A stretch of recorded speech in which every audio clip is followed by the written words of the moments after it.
Hello and welcome to Sports Beyond Cancer here. Today we are back here. This is Saurav Murthy, and today we are covering the Super 8 game here, the match number 49 to be precise there.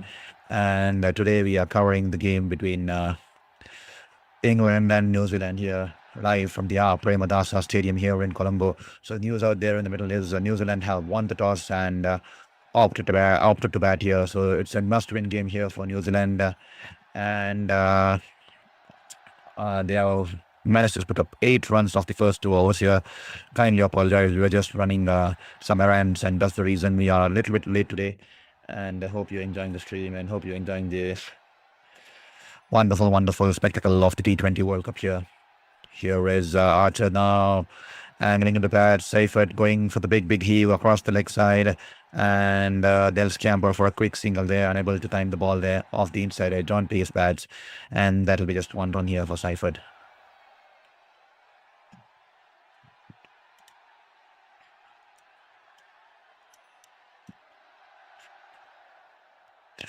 And to all the folks who welcome to just joined in, welcome to this live stream here from the Premadasa Stadium here in Colombo. We are currently covering the game between the Black Caps versus the England here. The Black Caps winning the toss and opting to bat first. So that's the story so far. After 2.1 overs, 9 Fanolas here. Here is Archer. Wonderful ball there from Archer. And that'll be a dot ball here. Well, just give us a couple of moments because we are just finishing off some final touches in the settings there.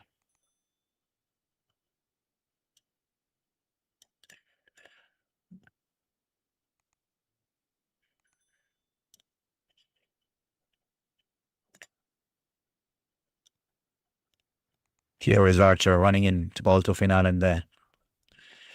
Leg cutter there, and Finanen hits it across the line, and the ball's sailing way deep into the wide of long on region there. That'll be a 6 year for Finanen, and he's been batting wonderfully here for New Zealand. And once again, a leg cutter, but in the slot there, and Finanen will definitely not miss that, and he smashed it away. Wonderful shot there, 6 runs.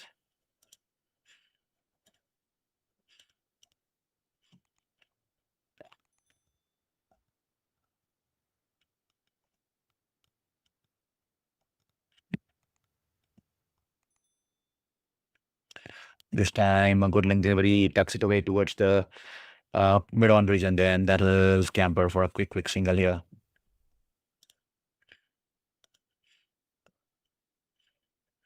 Good afternoon, Game Over 1A. Hope you're doing good. Hope you're enjoying the contest here. It's an exciting game here, a must-win game here for New Zealand, and a win for New Zealand would mean that Pakistan would be out of the tournament, and the Pakistan cricket team and the fans would be hoping that England go on and win this game so that they have a chance. Here is Joe for Archer. This time good link ball, and Seifert is driven it past Finanen, and the ball is going away towards the mid-on region, and the batters will cross over for single here. To all the folks who just joined in on Sports Beyond Cancer, this is Saurav Murthy, a former sports journalist, currently battling my 5th cancer there. And thank you for being a part of this journey, and thank you for being on here today on the Friday evening here in India. And I welcome you all to this stream here from whichever part of the world you are. Thank you for logging in on Sports Beyond Cancer here. Here is Joe for Archer this time. Good link delivery, and Finanen moved across to the off stump and wanted to scoop the ball over the keeper's head, but is unable to do so, and that'll just be a dot ball here. Good over there from Archer, and that'll be just 17 for no loss after 3 overs here.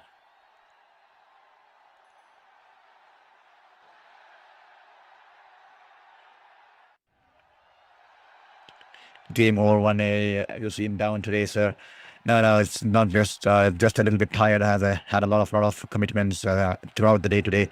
So it's been hot here. Summer's just started, and because of my medical procedures and stuff, sometimes when I venture out, it takes it all on my body. So not a little bit down to be honest, but definitely once the cricket games starts and the rhythm gets flowing, I should be fine here. Thank you so much for your concern there. This time a full-in delivery and he's managed to just tuck it away towards the short square leg region there, and that will be just one run here for Final and Liam Dawson into the second over. And I also have a sore throat. I mean, I'm not sure why the sore throat.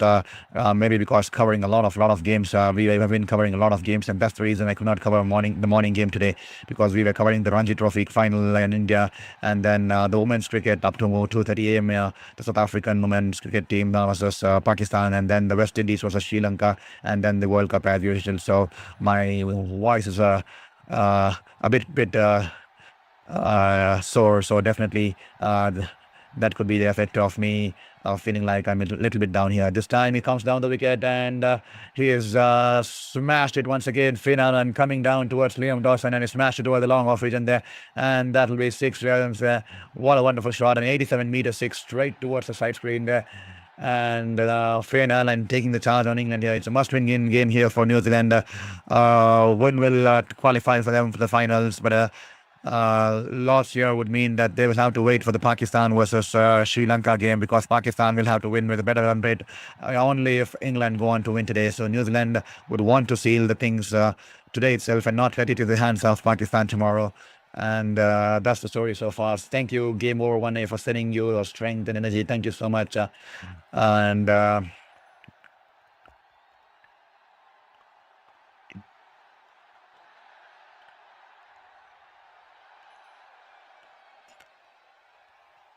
Well, I have my Black Caps hat on. I have my lucky Black Caps jersey today. So here is Dawson running into ball to Seifert. Oh, the ball pitched outside the off stump and turning away from Seifert, but also keeping low on Seifert, managing to drag it past the bowler there. And that will be one run towards the long off region there. Jose Butler needs 5 more catches today for completing 300 T20 catches, while Colin McConkie needs 49 more runs for 2,000 T20 runs there. So that's the story so far here. New Zealand winning the toss and opting to bat, and they have definitely got off to a decent start here. 3.4 overs, 26 for no loss. To all the folks who just joined us on Points Beyond Cancer here, hope you're doing good. Hope you're having a wonderful day, and also hope you're enjoying the cricketing spectacle brought around the world here. This time he tucks it away towards the long on region there, and that will be a single here for Finn Allen there. And with that said, let's have a look at the squad today. Let's see what the changes are. So just one change here for England. They brought in an extra spinner here. Rehan Ahmed is made it into the playing 11, and Jamie Overton has been rested today, benched today. Rehan Ahmed, an extra spinner coming here for England here this time. Angling into the ball. The ball's flighted into the right-hander. Safe for Tim Seifert coming down the wicket. He sliced the ball in the air over the infield. One bounce towards the low wide of long off region there. And the batters will cross over for a single, and he will return the strike at the end of the 4th over. 28 for no loss here.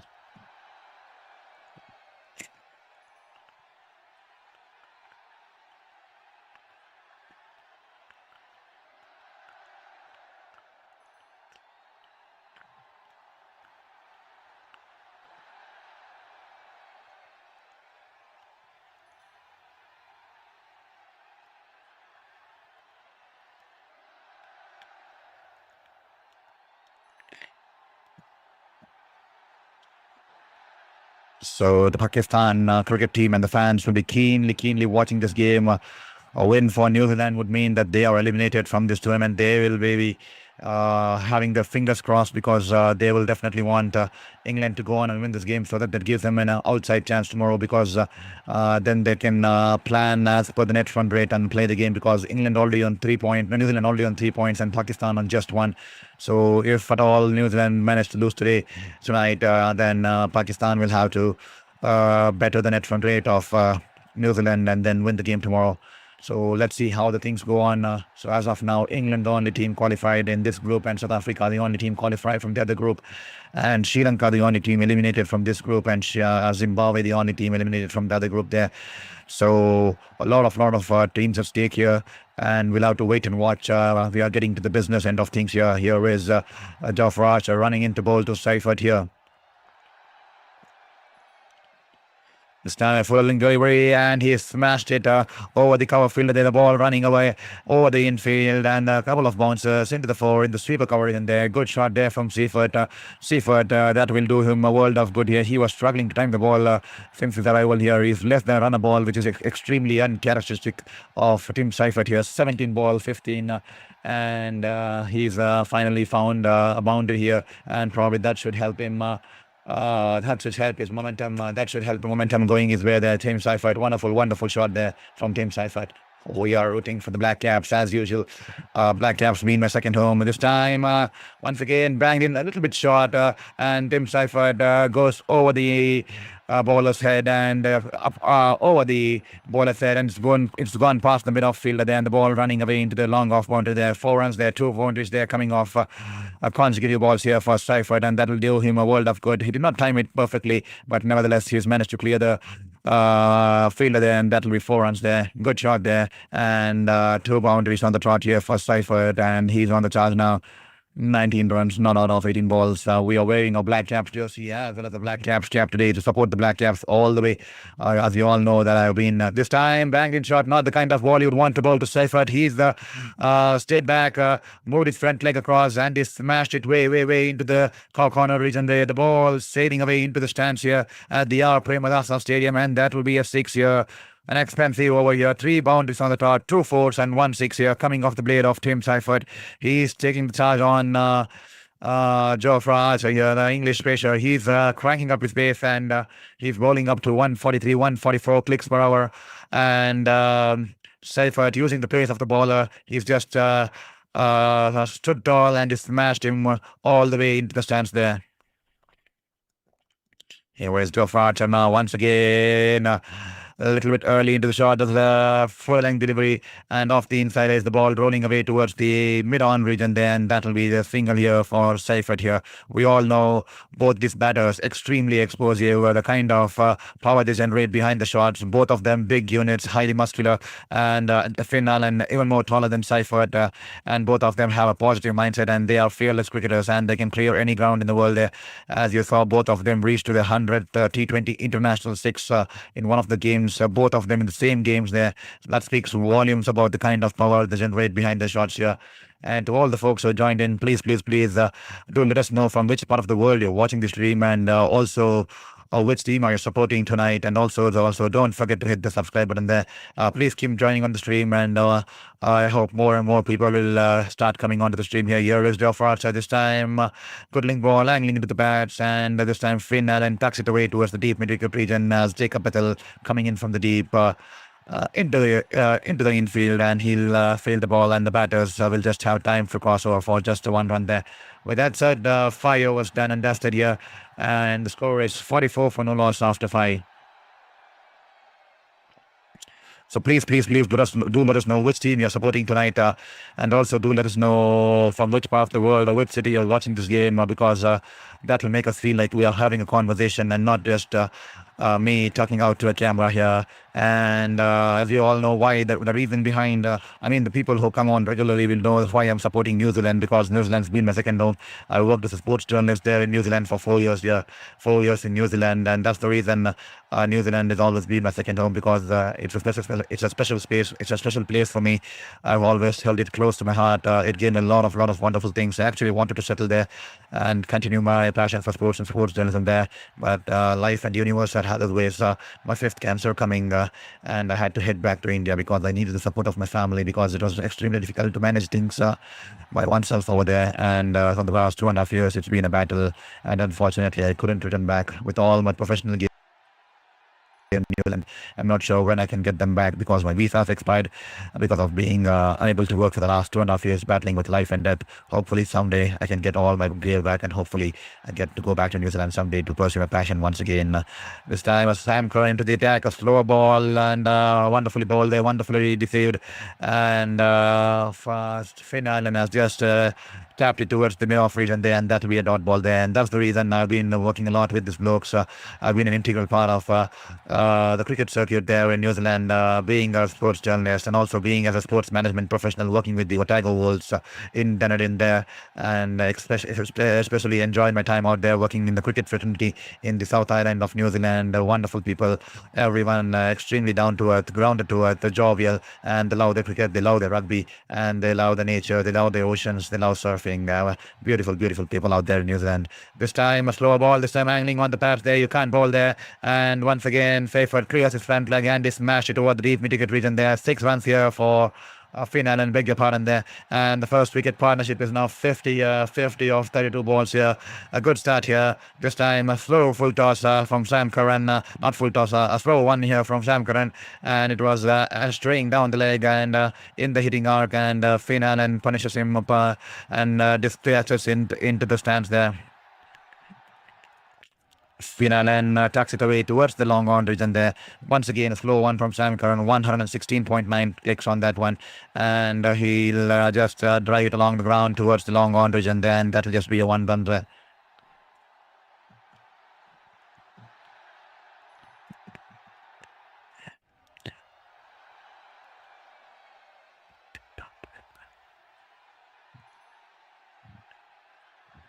Here is Sam Curran running in this time. Good length delivery, and Tim Seifert has tapped it away towards the mid-on, and the batters camper for a quick single. The mid-on fielder having a shot at the batters and keepers end, and Finn Allen will easily make it there, and that should be one run here. 52 for no loss. The partnership is now slowly picking up pace, and no wonder New Zealand will be happy that they have managed to put up 50 plus runs in the power play without the loss of a wicket here. 2 more balls. Can England get a final breakthrough here before the end of the power play and the drinks break here? Here is Sam Curran. He's set to run into ball to Finn Allen here. Banks it in short, way short. I think that's will be one for the over here. He has a look at the umpire. 127.1 clicks. Well directed bouncer, and Finn Allen decides to leave it there, and that'll just be a dot ball here.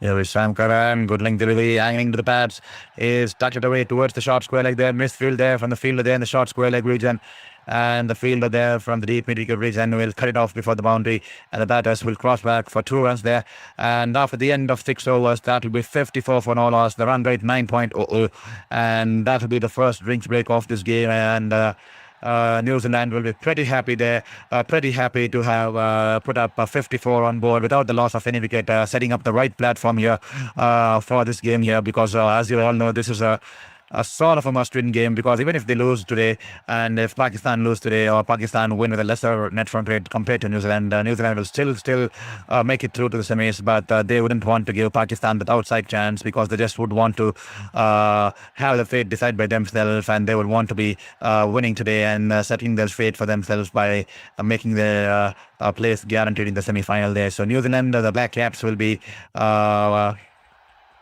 eager to get a win today, and rightfully on this Premadasa wicket at here Colombo. They are and our Premadasa Stadium in Colombo, they have won the toss and opted to bat, and as you can see the New Zealand squad on the team here, because on your screen here, beg your pardon there, and let's have a look. I think that was too quick for you guys to see, and just give a moment there.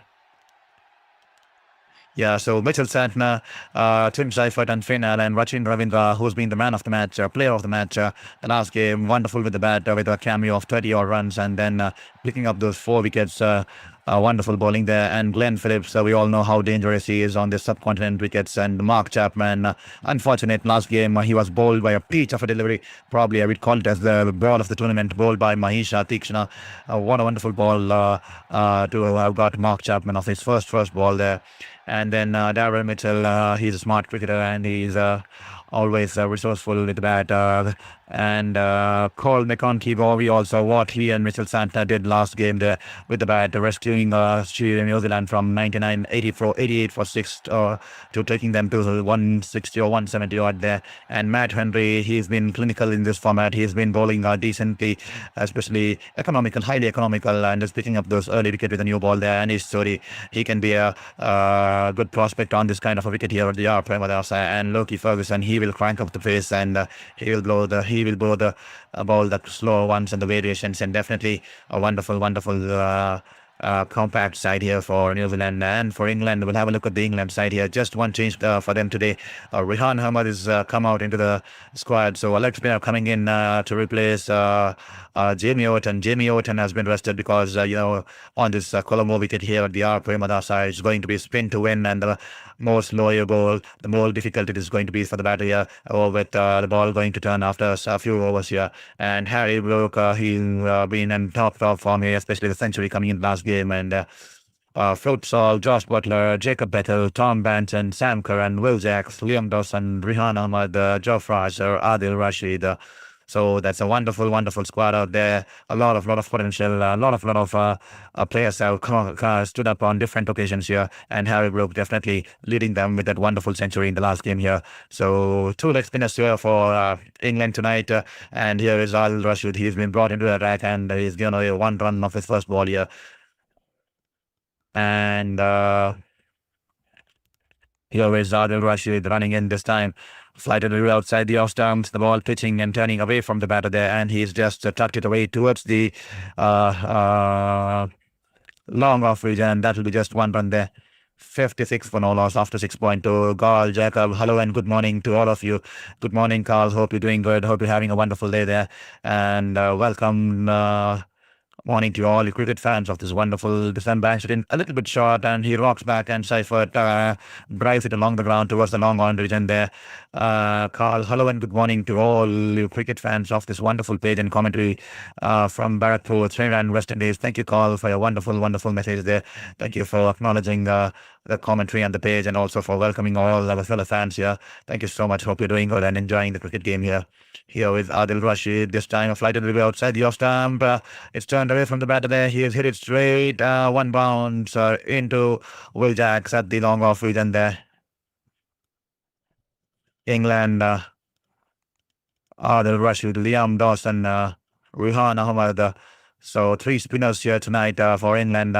So it's going to be, and even Jacob Bettel, if I'm not wrong, he was seen practicing earlier with his left arm spinner. This time, Adil Rashid, full along delivery and turning away from the batter there, but Seifert there going against the turn, and he smashed it just wide off, long off there into the stands there. 6 runs there. Seifert there. The ball flighted and turning away from the batter there. First it right outside the off stump, down on one knee, and is just swept it over the wide off long on region there. 6 runs there. The fielder had no chance there.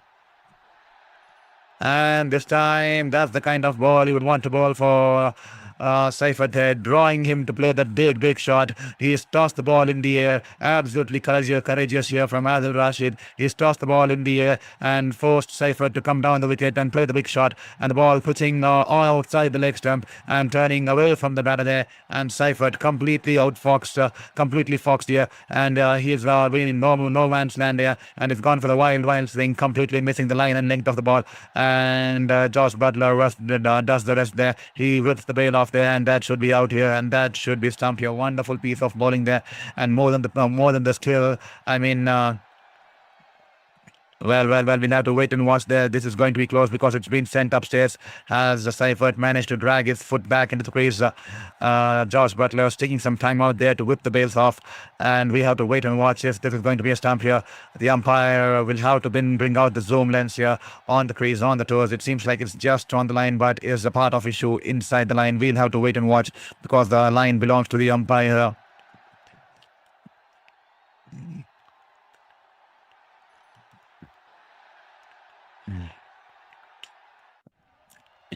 Well, that is on the line, and the umpires decided that this will be out, and Seifert will be dismissed for 35 of 25. And hats off to Adil Rashid.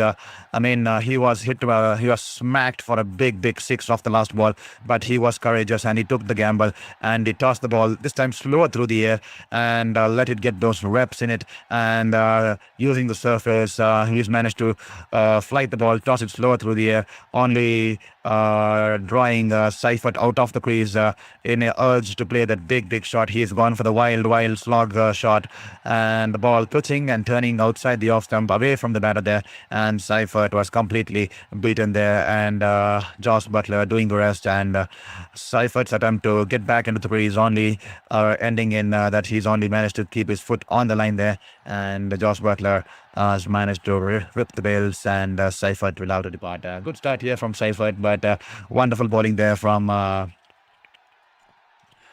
Adil Rashid to show that kind of a courage despite being hit for a six there, and he's tossed the ball and managed to get the first breakthrough here for England here. 64 for 1 here. Wonderfully tossed. The ball pitching outside the off stump, beg your pardon. The ball pitching on the off stump and turning away from the batter there, and Seifert going for the big slog sweep. And once he missed the ball, his body losing the balance there, and he was stumped there. Great bowling there from Adil Rashid. Beg your pardon there, almost forgot about Will Jacks. Will Jacks into the attack this time. Rachin Ravindra drives it straight back to the bowler there. A lot of spin bowlers here tonight for England. It's going to be Will Jacks, Adil Rashid, Ruhan Ahmad, and Liam Dawson, and even Jacob Bethel. So they could be bowling, we could be looking at 5 spinners bowling today for England. That's the kind of resources they have in the spin department here. So already we have seen Liam Dawson and Adil Rashid into the attack. We still have, now we are seeing Will Jacks into the attack. They still need to bring Rehan Ahmad, and I'm not sure if they will be interested in bringing Jacob Bethel too, because he's a wonderful bowler and he can take the ball away from the right-handers. This time, Will Jacks, will this be out? Yes, it'll be Will Jacks coming in from around the wicket. The ball's bowled into the pads there, and Finn Nolan does not get good power behind that shot. He's managed to hit it straight down the throat of the fielder there in the deep mid-wicket region there. Poor cricket there from Finn Allen. That was a poor ball coming in from around the wicket, angling into the pads. He's only managed to flick it straight down the throat of the fielder there in the deep mid-wicket region there. Jacob Bethel completing an easy catch here, and Will Jacks once again amongst the wickets here, and Finn Allen will be absolutely livid with himself with the kind of shot he's played. I'm not sure if it came off the edge of the bat there, because it definitely did not seem it seemed like there was no power behind the shot. Straight away into the hands of the fielder there, who took a couple of yards from the boundary there, and he's managed to hold on to that catch there. And Finn Allen will have to depart for 29 runs of 19 balls. And with that said, New Zealand are 66 for 2 after 7.4 overs here, and the 2 wickets falling all of a sudden in tandem here. 2 consecutive wickets falling here for England, and they will be hoping that they continue to pile up the pressure on the Black Caps here. And to all the folks, we are supporting the Black Caps. As you know, Black Caps has been our second home, and it will be my second home there, because I've spent quite a bit of time enjoying my sports journalism career there in New Zealand, covering the Tokyo Olympics. It gave me a lot of opportunities to cover the various rugby leagues, the various tennis leagues, and the various rowing. Rowing is a wonderful sport there. I just realized it's famous there in New Zealand, along with the likes of rugby. I was extremely new to rugby there, and when I went to New Zealand as a sports journalist, I had to learn the rules and ins and outs of rugby. And definitely what a wonderful game. I loved watching rugby, and at one stage I started becoming so much addicted to it that I started going to the rugby games, and definitely that's the reason we are supporting Black Caps, because it's definitely been my second home here. And this time Will Jacks, a beautiful ball angling into the bats there, and Glenn Phillips, who's at number 4, he's just tapped it away towards the mid-wicket fielder there. That'll be a dot ball here. And to all the folks who just joined in Sports Beyond Cancer, please don't forget to hit the subscribe button there. Every single subscription will mean the world to us. Go Black Caps, go Black Caps. We are rooting for you. A win for New Zealand here tonight will mean that the Pakistan will be eliminated. And if New Zealand manage to lose tonight, they will have to hope that Pakistan lose tomorrow. Or even if Pakistan win tomorrow, they will have to hope that Pakistan win by a lesser net run rate margin compared to them. So, but the New Zealanders would be eager to get the things done and dusted today itself and not leave their fate at the hands of someone else. And they would be hoping to get a win tonight and seal their place in the semi-finals there. So with that said, here is Adil Rashid into attack now, and he's just flicking away towards the short final vision there, and that'll just be a dot ball here. Rachin Ravindra, he was good with both bat and ball.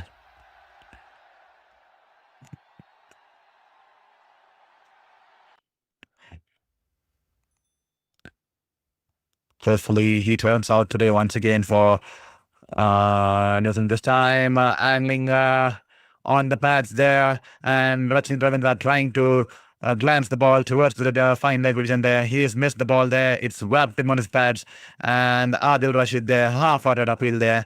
But the umpire says probably pitching outside the leg, and that should be not out there. And that is 66 for 2. Definitely seemed like pitching outside the leg stump, and also the impact could have been outside the leg stump there. So 66 for 2, 8.2 as Rachin Ravindra, as Adil Rashid is spinning his magic out there with his leg spinners. This time banks it in a little bit short, and the ball keeping low, and he is driven it towards Harry Brook. A misfield there from Harry Brook at the cover region, and that'll be the batters will cross over for a single here. And to all the folks who have joined in us on Sports Beyond Cancer, hope you're doing good and hope you're enjoying the stream and hope you're enjoying the cricketing spectacle this world's been bringing here.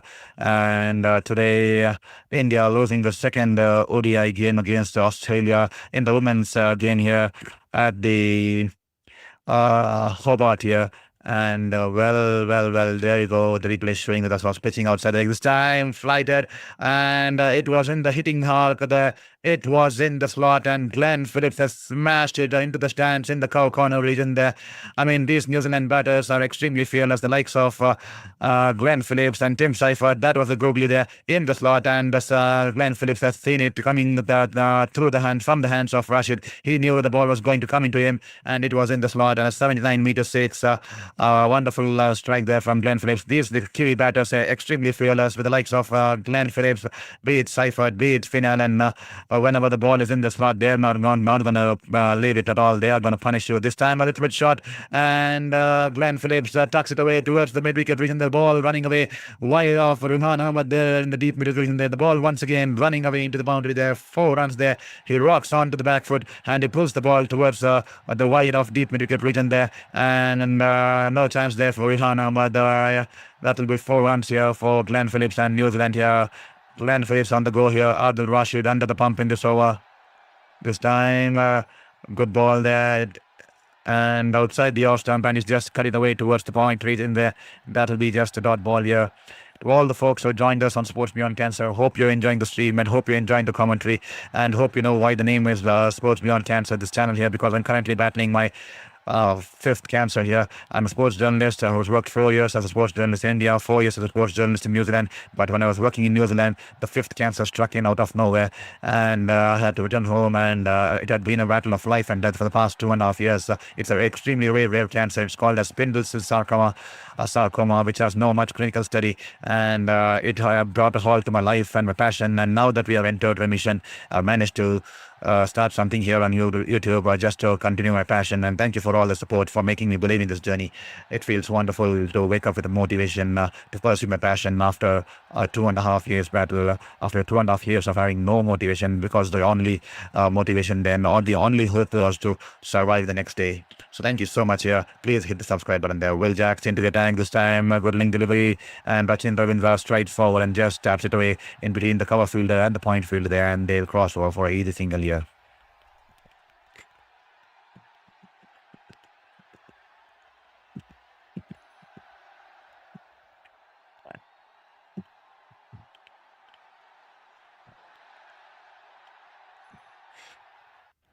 Here is Will Jacks. He's bowled wonderfully. 1.1 overs, 1 for 3. And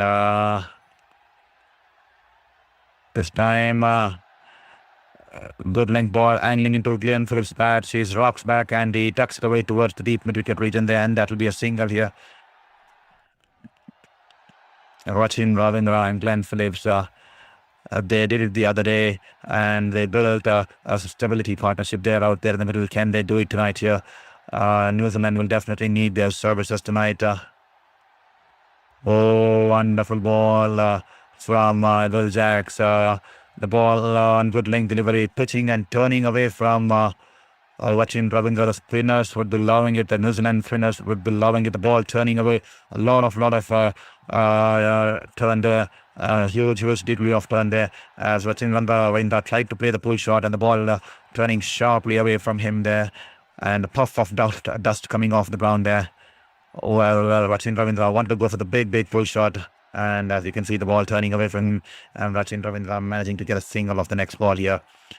Definitely would interest the spinners there. So this is definitely going to be a spin to win kind of a match here once again.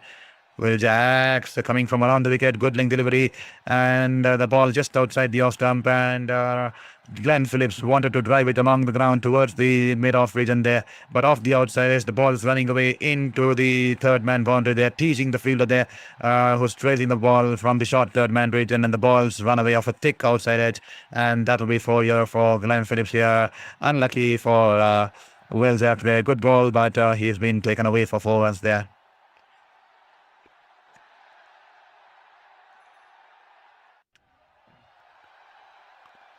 This time, good ball there, and that will be a dot ball there. He's just tucked it away towards the mid-wicket fielder there, and that will be a dot ball to end the over. After the end of the 10th over here, 84 for 2. New Zealand will be decently happy because it's a decent score out there, and with the kind of ball, the spinners coming into action, the way they are able to generate those kind of degrees of turn, definitely I think 170 or 160 could be a good total to fight if the ball in the right areas and right channels, and with the spinners coming into play, definitely 170, 175 seems like a good score here. And to all the folks who just joined us on Sports New on Cancer here, please don't forget to hit the subscribe button there. I see there's been not even a single subscription button since we started the stream here. It's almost 40 minutes into the stream and not even one person has managed to hit the subscribe button there. Kindly hit the subscribe button there and help us in this journey and in this battle with life and battle with cancer and battle for our passion here. So 84 for 2, the current rate 8.40, and Jacob Bethel. I knew Jacob Bethel was coming because we saw him practicing before the game in the nets there. And this time he starts off with a full toss there, and Rachin Ravindra sweeps it, ball just down on one knee, and he smashed it past the bowler there. And the ball racing away towards the side screen there. 4 runs there for Rachin Ravindra. That's a freebie angling into the left-hander. Full toss there, a freebie on offer. Rachin Ravindra going down on one leg and just thwarted it away past the bowler, just going past the umpire, and that'll be 4 runs here. Here is Jacob Bethel, good ball there this time, good length delivery, pitching and turning into the left-hander. He's tucked it away towards the wide off long on fielder there, and good running there from Glenn Phillips and Rachin Ravindra. They managed to scamper back for 2 runs here. Wonderful placement of the ball here. The umpire there almost close of the previous delivery when Rachin Ravindra hit the full toss for a boundary. Just going past the umpire. Lucky there.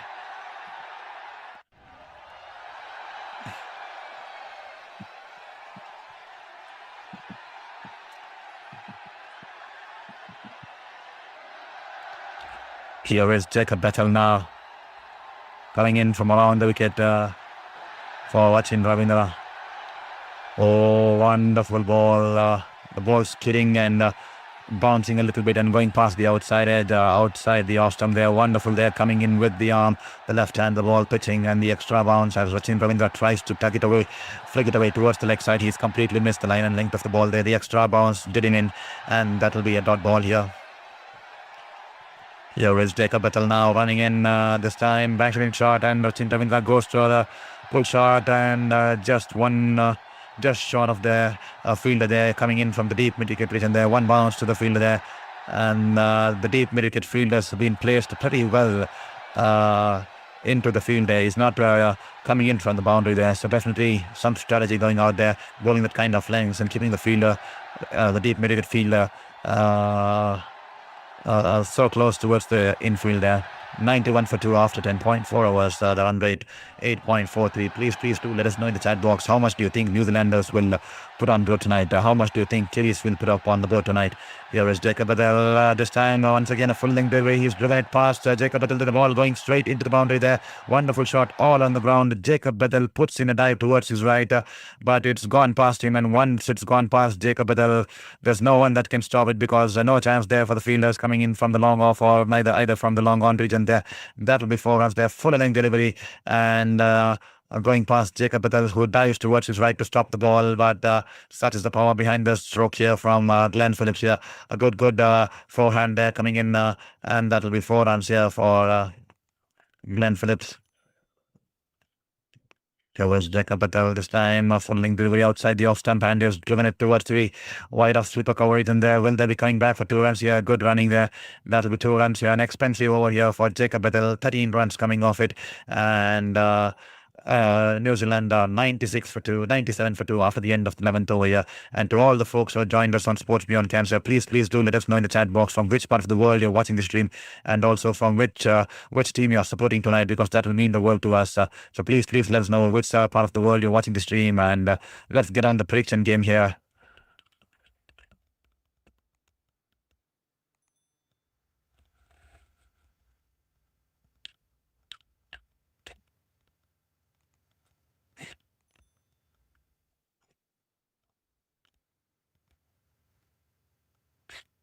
So please do let us know the prediction score battle. That will always keep us engaged. So what do you think? We're almost at the halfway stage, because we are almost over the halfway stage, because it's 11 overs, 1 over after the halfway stage. So 97 for 2, 9 more overs to go. How much do you think the West Indies Kiwis will going to get here? This time the ball's in the air, banged in shot from Rihan Ahmed, and he's picked a wicket off his first ball. And Jacob Badal diving towards his left in the deep mid-wicket region. He's managed to hold on to the catch there. Jacob Badal, good catch there, and that will be Rachin Ravindra. He's been dismissed, and he can't believe it out there, because Rihan Ahmed, that was a loosener there, first ball into the attack, a loosener there from the leg spinner, because he's banged it short. That was a half tracker there, but Rachin Ravindra, I think it's come off his bottom of his bat, and the disgust on his face rightfully showing there. The ball banged in short, that was meant to be hit. Rachin Ravindra rightfully going for the pull shot. I think it's come off his bottom of his blade and straight into the hands of Jacob Badal, who dives towards his left, takes the catch and rolls over and completes the catch there. And with that said, Rachin Ravindra is been dismissed for 11 of 13, and not his outing tonight, probably not with the bat. And can he come back and do it with the ball there? We all know he has all the potential to do it with the ball there. And with that said, 97 for 3 after 11.1 overs here. And to all the folks, please do let us know in the chat box, how much do you think the Kiwis would score tonight in the first innings here, in the first game, in this game here? What do you reckon? How much would they score? 97 for 3, 9 more overs to go. I'm going for 177, 180. I'm going for 177, 180. So please do let us know what your opinion is. I'm going for 177, 180.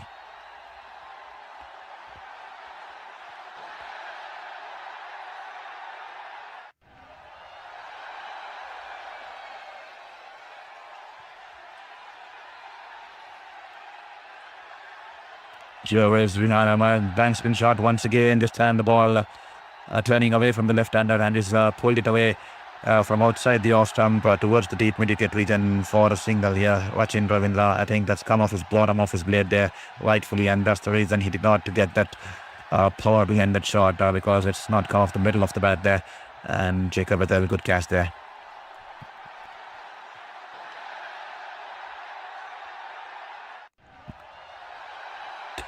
There was Rihan Ahmed, good ball there. The ball pitching and turning away from the right-hander.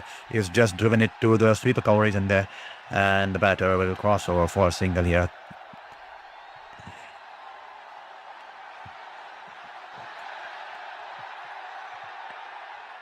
Jacob Badal running 14 meters towards his left to take that catch there. Here is Rihan Ahmed, this time coming in from around the wicket to Mark Chapman, and is pulled it away towards the long on region there along the ground. And that will be single here, and that brings up the 100 here for New Zealand. 100 for 3 after 11.4 overs here. the New Zealanders would be happy. They would have been better happy if it were 1 wicket down, just 2 down here, with an extra wicket here. But nevertheless, 8 more overs, 8.2 overs to go. Definitely, I think they should be scoring somewhere. Score to 170 or 175 there. Here is Rihan Ahmad. Flighted delivery, and Glenn Phillips smashed it. It was in his slot once again. You can't bowl in the slot for Glenn Phillips. He'll punish you every single time. You'll flight it and bowl it in his slot there. And it's gone past the bowler or the bowler there. And one bounce into the boundary fence towards the long off it. And a wonderful shot there from Rihan Ahmad. Beg your pardon, Glenn Phillips there.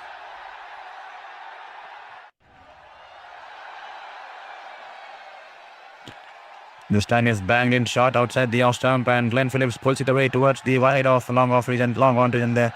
And good fielding there by Phil Salt as he dives towards his left and fields the ball, and he's rallied the ball back to the fielder there towards the long on region there. Good teamwork there, and they'll restrict the batters to just 2 runs there. 106 for 3 after 12 overs here. What do you reckon, guys? Please do let us know in the chat box there how much will the Kiwis score tonight? How much will the Black Caps score tonight? We all know that we are supporting Black Caps. That's the reason we are wearing the complete Black Caps outfit tonight, supporting the Black Caps all the way from India. And because it's been my second home, I've been a sports journalist in New Zealand for close to 4 years, and that's the reason I've always considered as second home. They're wonderful people there, the Kiwis, and that's the reason we are rooting here for the Black Caps, wearing the Black Caps jersey and the hat, and also rooting with the Kiwi bird here. So we are rooting for the Black Caps tonight in this game. A win for Black Caps would also mean that they would be qualifying for the semi-finals. So definitely eager to have them in the semi-finals there.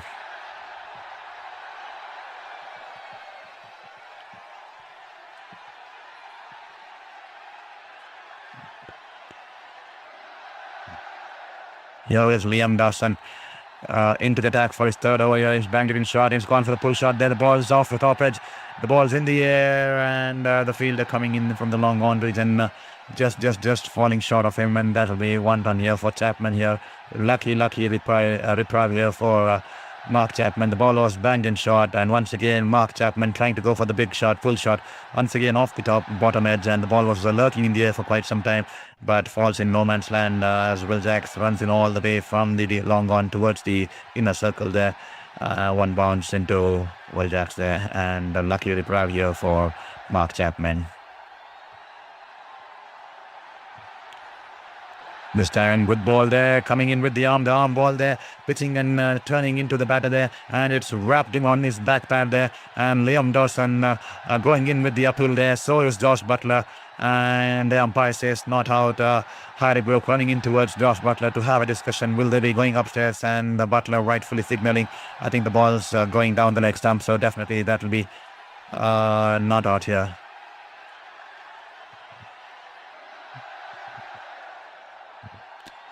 Shahnaz Khan, thank you so much for your message once again. Hope you're doing good. Hope you're having a wonderful evening or morning from whichever part of the world you're logged in onto our channel here. And New Zealand will win. England are already qualified, so this is really just a practice session. Definitely England are qualified, but definitely they will want to carry that momentum into the going into the semis there, because they would want to have that positivity going in the team as they enter the semi-finals. They would be keen to go undefeated in the Super 8s. Towards the semi-final to carry that momentum and rhythm going in the way. And New Zealand, hopefully they win tonight, because if they lose tonight, that will give Pakistan an outside chance, because then they'll have to wait for the Pakistan versus Sri Lanka game tomorrow, where Pakistan will have to beat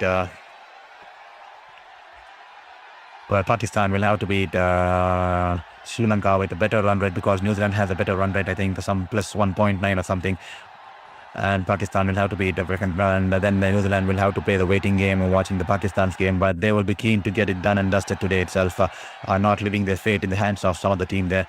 And hopefully they are on the right tracks now. 12.30 for overs, 108 for 3. This time banks it short. This time Mark Chapman, he hit it in the air, and that will just be 1 bounce into the boundary fence. There 4 runs there. Mark Chapman, he rocks back and he pulls it away towards the deep mid-wicket region, and that will be just 1 bounce into the boundary there, just bounding in front of the ropes there. And 4 runs here for Mark Chapman here. Much required boundary here for New Zealand to keep the run rate flowing, and 4 here for New Zealand, and there are some New Zealand fans in the house. They're in the stands. They are loving this. They are loving this boundary, and they are definitely enjoying the time out there in Colombo here. Thank you, Shahnaz Khan, for letting us know that you're watching all the way from South Africa. That means a lot to us. Thank you so much for showing in all the love and support all the way from South Africa. This time, Fulling Dewey and Mark Chapman once again charging down the ground, and he's managed to pierce the gap wide of the long off region there, long on region there, and the ball going away into the boundary there. Couple of bounces, if I'm not wrong. I think a couple of bounces, just one bounce before going into the fence and crashing into the advertising boards there. 4 runs there, great batting there, great intent there from Mark Chapman to keep the run rate flowing, because they're realizing that they need to ensure that they put on as much runs as possible, because this is probably a test of fire for them, because a win here will guarantee them a place in semi-finals. And 10 runs coming off the over with the 2 boundaries coming off the last over. He's managed to spoil the Liam Dawson's wonderful over here, and that will be 116 for 3 after 13 overs here. New Zealand's current run rate is slowly climbing to 8.92, and with that said, this is definitely looking like a good game on cards here. New Zealand still have a lot of batters to come, and definitely they can manage to take those extra calculated risks. And with the likes of Glenn Phillips still out there in the middle, and the likes of Santner, McConkey, and Darryl Mitchell still out there in the dugout. Definitely, I think 170 should be 170, 175 should be on the cards there. This time, Will Jacks coming in from all around the wicket, a little bit short outside the off stump. He's only managed to drive it towards the cover region there, and that will just be 1 run there.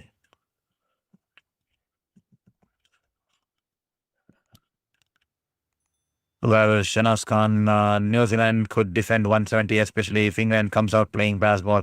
Early wickets is key, definitely. Early wickets is key in this format of this game, and especially at the Premadasa Colombo. There's no going back. This time he's tucked it away towards the deep mid-wicket region there. Joe Archer running towards his right, and he's managed to restrict the batters to 2 runs there. Good fielding there from the pacer there. Definitely New Zealand could defend 170. Yes, England will definitely try to come out and play baseball. We all know that.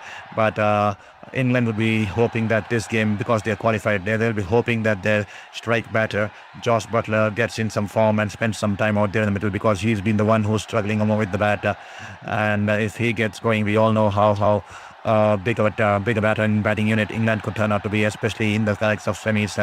And he's been a wonderful player over the years, Josh Butler. But unfortunately, this tournament is seemed off the charts. They will be hoping that this could be the right opportunity, because now that England have qualified for the semis, and he can take his time and he can play without the pressure of scoring big early, and he can take some time and then get his rhythm flowing in his veins. And England will be definitely hoping that Josh Butler gets some runs on board tonight.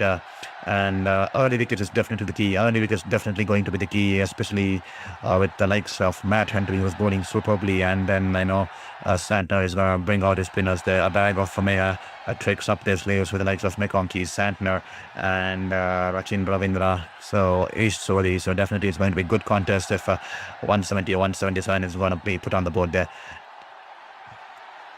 121 for 3 of 13.3 overs. Here is Will Jacks coming in from around the wicket, and just angling into the pads, and is gone for the sweep shot there. He's only managed to sweep it towards the backward deep square leg region there, and that'll just be 1 run here. 122 for 3. Glenn Phillips, 31 of 18. He's batting wonderfully. He's just waiting for shifting into his final gear. When he shifts it into his final gear, and there's no one stopping him, and he's just taking his time out there. This time, once again, a little bit harsh on length, and Mark Chapman happy to pull it along the ground towards the long on bridge, and then that'll be 1 run here. Harry Brook's wicket is going to be key here, because you know how we can take the game away from you within a more fraction of a second here, fraction of moments here. We saw it in the last game against Sri Lanka, and Harry Brook could be the key this time. Yorker length delivery from Will Jacks, and Glenn Phillips has driven it straight back to the bowler. And with that said, that will be the end of the over. 3 overs, 1 for 16. Will Jacks, he's bowling wonderfully out here for England on this wicket. And with that said, 124 for 3, if I'm not wrong. 123 for 3, and that will be the end of the 14th over here. And with that will be the mandatory second drinks break of the innings here at the end of the 14th over here. So that's the story so far. To all the folks who joined us now on Sports Beyond Cancer, hope you're enjoying the stream and hope you're enjoying the commentary and hope you're enjoying this wonderful game here. Thank you for all the messages you guys are put out in the chat box there, requesting all the others to also put out your messages in the chat box there. Please do let us know which team you're supporting tonight and also which team from which part of the world you're watching this stream here. So with that said, New Zealand winning the toss today, I think it's a sort of a must-win game here for them. Even if they lose, they'll still be in the hunt, but they'll have to wait for the Pakistan's game. Otherwise, this is going to be a good contest here because they won the toss and then they opted to bat, and Tim Seifert and Finn Allen, they started well with Tim Seifert scoring 35 of 25, a strike rate of 140, Finn Allen 29 of 19, but Tim Seifert caught by Butler, bowling of stumped by Butler, beg your pardon there. Wonderful there by Adil Rashid to flight the ball despite being hit for a six of the previous ball. He comes up courageously and flights the ball and turns it away from the batter there. And he's managed to remove the big wicket of Tim Seifert there. And Finn Allen, poor shot there. I think he tried to flick the Will Jacks off his legs and was caught in the deep mid-wicket region there. And Rachin Ravindra once again, a shot of a length delivery, tried to go to play the full shot towards the deep mid-wicket region there. A freebie there from Rehan Ahmed, the first ball of his spell, but off the bottom edge and the balls just went towards the deep mid-wicket region there as Jacob Butler completing that catch there. So he's fallen for 11 of 13, and since then these two have managed to hold the fort here for New Zealand. 31 of 19 for Glenn Phillips and 15 of 8 for Mark Chapman, and the partnership is now steadily building. I wouldn't say it's been that sort of innings where the partnership is accelerating out there. It's just 26 of 17. They're just shifting into the final gear. Probably they were waiting for this drinks break, and once they get into the drinks break and they want to come out and take on the bowlers and take on the challenge, and I think 123 for 3 now, probably looking at next 6 overs. I think 55 to 60 runs should be ideal here. Definitely 55 to 60, so definitely somewhere close to 180 should be on the cards in the minds of the Kiwis there. And to all the folks who are watching the stream, thank you for being here tonight. Hope you're enjoying the stream. And also, as this is drinks break, kindly just take 2 seconds and hit that subscribe button there, because that will mean the world to us, and that will give us all the motivation to battle out the cancer in this fight, and also battle out against our fight against of our passion, and also will aid us wake up with a bit of motivation there. So kindly take this moment as the players enter into the drinks break to hit that subscribe button there.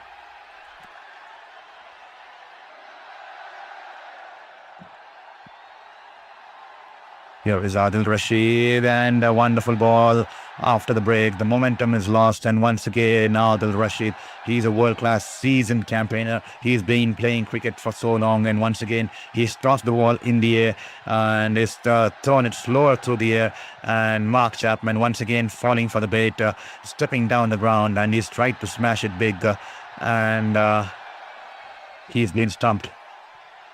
Completely no position to play that shot, as the ball keeping a tad low, did not rise there, and Mark Chapman nowhere near the ball, and Adil Rashid has the final laugh here. First ball after the drinks, and Mark Chapman will have to head back to the dressing room there. Mark Chapman, 15 of 9 balls, stumped Josh Butler, bowl Adil Rashid. The second wicket here for Adil Rashid, the second stumping here for Josh Butler here.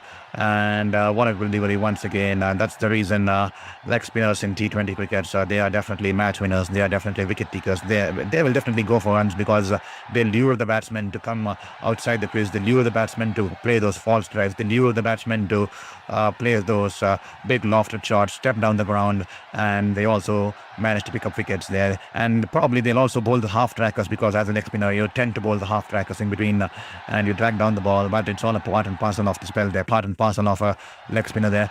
But definitely they'll get you wickets because they lure you out, and sometimes the batters will end up playing that false shot, especially when the ball turns away from you, just like how Mark Chapman was caught in no man's land, in no position to play the shot, and he's been stumped there. 123 for 4 after 14.1 overs with 7 wickets in hand. Shahnaz Khan, 7 wickets. New Zealand can definitely get 180 plus, make that 6 wickets. Yes. New Zealand can definitely make that there, but we'll have to wait and watch. A couple of wickets here and there, and the things could get tricky, especially with the ball getting old, and also the ball getting old, and as you saw, the ball keeping low there, as well as the ball keeping low, and then We never know how the new batters would settle in now. But this time, beautifully flighted delivery, and Mitchell driving it towards the long boundaries, and that will be a single here.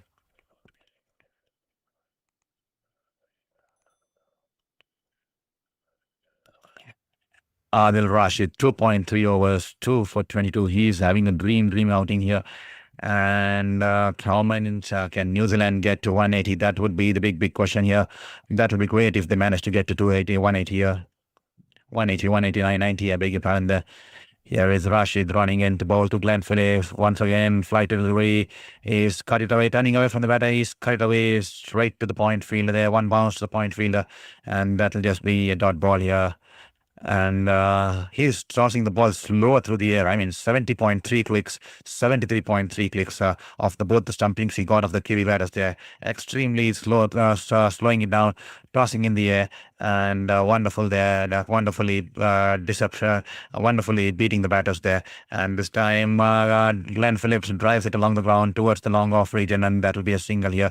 125 for 4 after 14.5 overs. Adil Rashid, his average speed is the slowest in this entire World Cup here.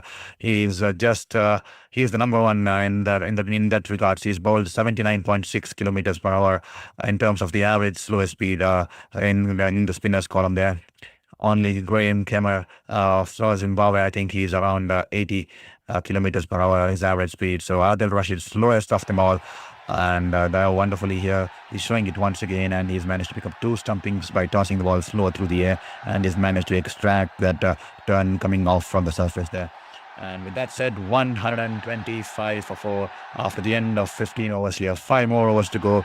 5 more overs to go, and that will be 125 for 4. 30 balls. How much more can the New Zealanders get here? Carl Jacob, thank you for your message there. I always try to predict an exact score and laugh with myself when I'm always wrong. Today I go with 188. Carl Jacob, I clearly understand that way you're going with that statement there. But definitely, whenever just the banter here, whenever you predict the score, I think the batters out there in the middle take it to the heart, and then they go on and they smash 30 or 40 runs more than what you predict here. But today, I think you definitely predicted a good safe side of a score here. 188 should be a good score here. This time, he's tucked it away towards the wide off long on region there, and the batters will come back for 2 runs there.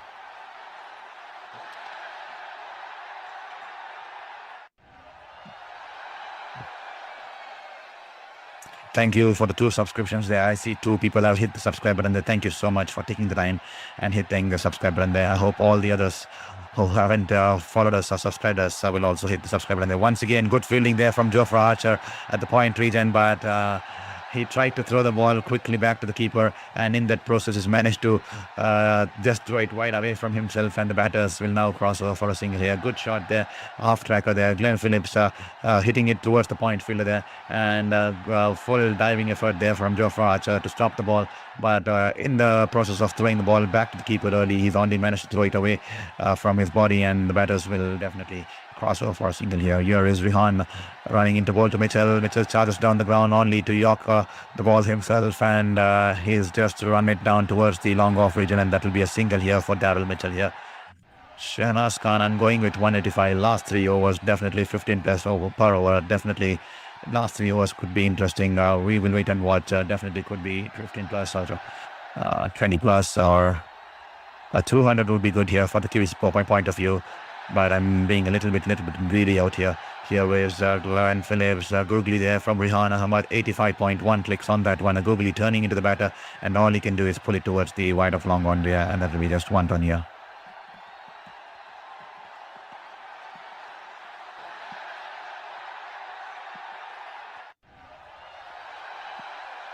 So is Rihan, a flighted delivery for a length.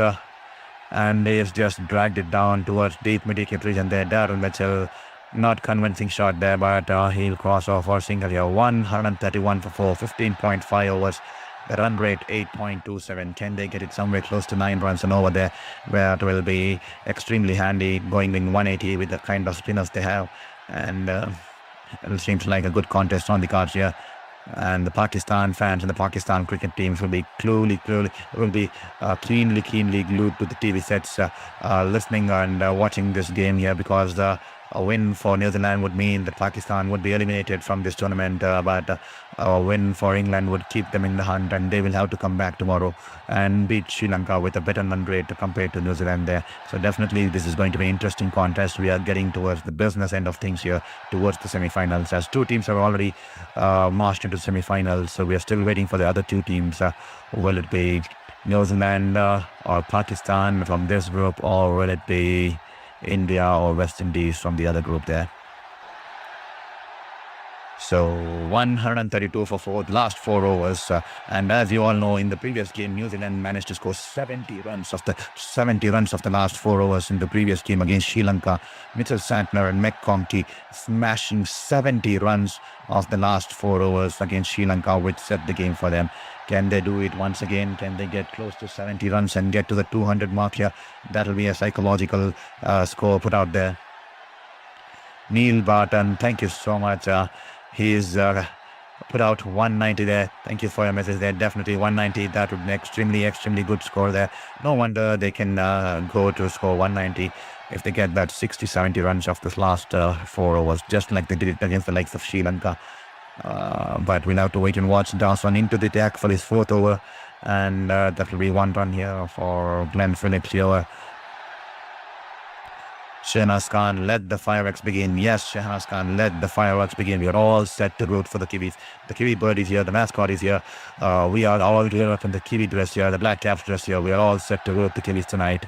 And here is Dawson. We're all waiting for the final assault onslaught here. This time it's gone down on one knee. The ball was outside the off stump, and he's tried to slip it off the inside edge. It's French cut towards the short fine leg fielder there. That will be just 1 run here. Dot ball here, beg your pardon there. Glenn Phillips sending back the batter there, so that will be a dot ball. Daryl Mitchell, 3 of 6. He will have to get another on here.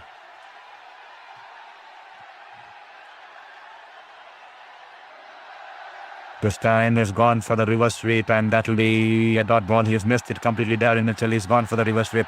The ball once again keeping low. The ball bowled outside the off stump, just within the wide guideline. Oh, that was turning away from the wide guideline, but that will be a dot ball there. Or was it going to be a wide? That will be a dot ball. Definitely a dot ball there. He's gone for the release, completely missed the ball. This time has gone straight down the ground. It's a full-length delivery, and will he be caught here? Yes, he will be caught. That will be the release shot here. He was struggling out there. He's faced a lot of dot balls, 3 runs of 8 balls, and he had to go for the big shot here. And Darryl Mitchell slices the ball in the air, and an easy catch there for the fielder there in the long off position there. Liam Dawson, wonderful ball with the seam. The ball coming in with the angle, and Darryl Mitchell only manages to slice the ball in the air, and Will Jacks getting down, and he's managed to hold on the catch. It's an easy catch, and Liam Dawson here picking up his first wicket of the night here, and that will be 133 for 5 as Darryl Mitchell has been dismissed for 3 runs of 8 balls there. So that's definitely not the kind of innings you want to see at the fag end of the innings, and he has been dismissed, and he'll have to take the long walk back as Liam Dawson picks up his 1 wicket, his first wicket here. And Carl Jacob, thank you for the message once again. Maybe we can make it into a light-hearted competition of whoever comes closest to the eventual score without going beyond. Definitely we can make it a light-hearted competition without going beyond. Definitely we need to ensure we can make this a light-hearted competition. Max Butler, I'm hoping that some experienced bowling and some good fortune will limit New Zealand to 170. Definitely Max Butler, definitely some sensible bowling there. I'm extremely wary about how the New Zealand batters would take on Sam Curran. If I'm not wrong, he's bowled wonderfully with the depth, so maybe he's going to be bowling those 2 overs if I'm not wrong, and he will be the key to where New Zealand finish tonight, because he's coming in bowling those Yorkers from around the wicket to the right-handers, and then the slow ones, and he takes the pace away from the ball, and sometimes he takes the ball away from the hitting arc. So it will be extremely crucial how they manage to take on Sam Curran and how they plan to take on Sam Curran there. So that could be extremely crucial. And a wonderful point there. And we'll have to see if they can manage to limit New Zealand to less than 170 there.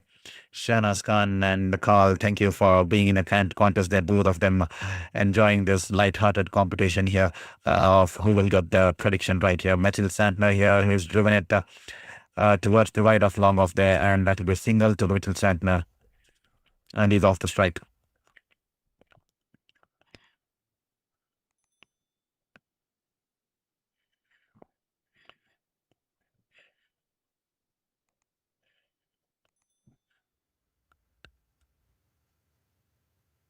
Here is Liam Dawson. Quicker delivery, darted into the pads, and Glenn Phillips tucks it away towards the mid-wicket region there. And Vihan running in all the way from deep mid-wicket will come and collect the ball into the circle, the inner circle there, and that will just be one run, and Glenn Phillips will be happy to retain the strike here.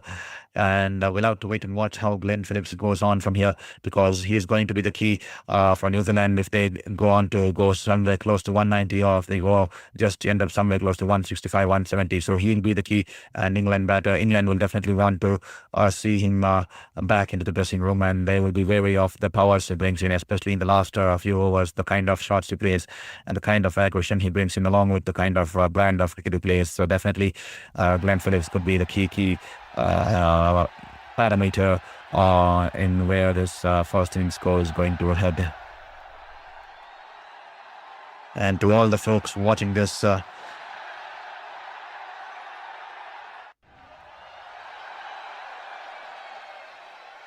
Pat Brown, I am from ZA. Yes, we hope that New Zealand is going to win and that you will feel better. Thank you so much, Pat Brown, for your message there. And thank you for your wonderful message there. Definitely, I hope that New Zealand is going to... This time, oh, beg your pardon there. He's gone for the big shot there. And Will Jacks has managed to clean up Glenn Phillips. He's gone for the big shot on towards the next side. I think he's gone for the big slog sweep. And Will Jacks tossing the ball slower through the air. Wonderful bowling coming in from around the wicket, tossing the ball with the angle. Wonderful reps on the ball pitching outside the off stump, and Glenn Phillips going for the big slog sweep, completely missing the ball turning away into the batter. They're pitching outside the off stump and turning into the batter right into the middle stick there, and Glenn Phillips has been clean bowled there by Will Jacks. A wonderful piece of bowling there, wonderful amount of degree of turn there, the right amount of degree of turn there. And that's the reason I keep saying that in this wicket in our Premadasa Stadium, you need to toss the ball slower through the air. You do not toss the ball a little bit quicker. Always toss the ball slower through the air and keep it away from the hitting arc. Obviously, there's something on this pitch there that will definitely get you wickets, and Glenn Phillips will have to see his back here. He will be heading back to the dressing room here. He has been dismissed for 39 of 28, and that will be a big worry here for New Zealand, as Glenn Phillips, to settle batter, is out there. 39 of 28 balls, and Will Jacks picking up his second wicket. What a resource Will Jacks has been in this tournament here for England. He's carried them with the bat, with the ball, giving those final finishing touches with the bat on multiple number of occasions, be it against the Nepal, be it against the Italy, and in the last game against Sri Lanka, he's been doing it time and time again, and now he's started to deliver with the ball too. Definitely, he's been living up to his expectations, and what a wonderful stroke there by Brendan McKillum to demote in the batting lineup and give him a role clarity. He's been given a role clarity. That's what important as a player. If I was a player, I would be eager to get that role clarity, because you would know what your team expects from you, and he's been given the role clarity that you're batting down the order, and your role will be the finisher's role, and we are not looking at you as a top order batter, because Will Jacks has been a top order batter throughout his career, and here is coming into his team, and Brendan McKillum and the management has identified a role for him that he will be bowling for us on a lot of occasions, given that it's being played in the India and this Sri Lankan subcontinent. And you will be with the bat, you will be donning the role of the finisher's role, and he's grabbed this opportunity. He said that I'm happy to play for the team as long as I can provide my resources at any point. I'm happy to do any task required for the team, and there is Will Jacks delivering it time and time again in this tournament here. This time straying down the leg, Will Jacks, and McConkey sweeps it, and the ball running away towards the deep fine leg boundary there. 4 runs there from McConkey.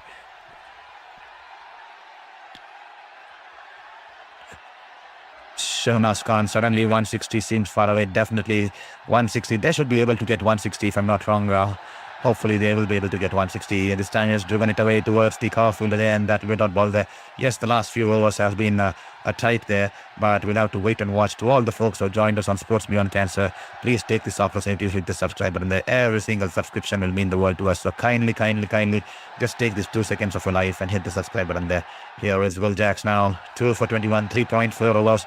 The game's just turning exciting. And 140 for 6 after 17.4 overs. This time the ball turning away from the batter, who is Zantner, has driven it away towards the long off region there. That will be just 1 run there. So kindly excuse me if you're hearing some noise apart from my voice here, because neighbors having a birthday party, and that if the noise is picking up by the microphone there, so kindly excuse me. It's the birthday party of a young kid out there, so please don't mind the external noise.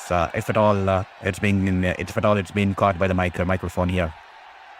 22 for 2.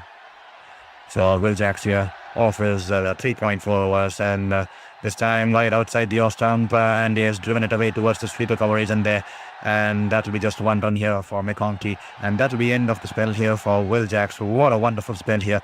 He's bowled absolutely well here. Will Jacks, 4 overs, 2 for 23, 2 for 22 if I'm not wrong, 4 overs. Let me check it once again. 4 overs.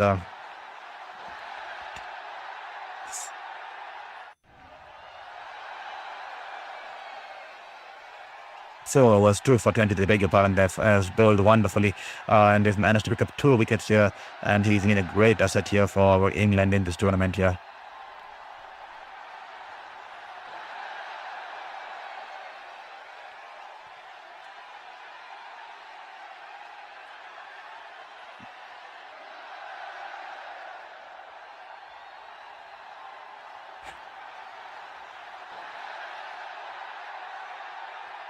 Then Rashid has come back for his last over. He's bowled wonderfully. He's tossing the ball slow through the air. He's managed to understand this surface better than he's managed to surface. Understand the surface better than anyone else, and this time he's gone for the reverse sweep there. McConkey completely missing the ball, and that will be a dot ball here. A lot of crowd here today supporting the Kiwis as well as the English out there. Wonderful to see. A lot of people coming out in huge numbers to support both the teams here. Adil Rashid, the 2 for 23. Can he get 1 more wicket? He's bowled brilliantly tonight. He's managed to understand the surface better than anyone else out there in the middle there. This time, a flight away outside the off stump, and he's driven it over the cover fielder there, and the ball and wide off long off there, and the batters will come back for 2 runs there. Good running between the 2 batters there. Wonderful piece of running between the 2 batters there, and that will be 2 runs here.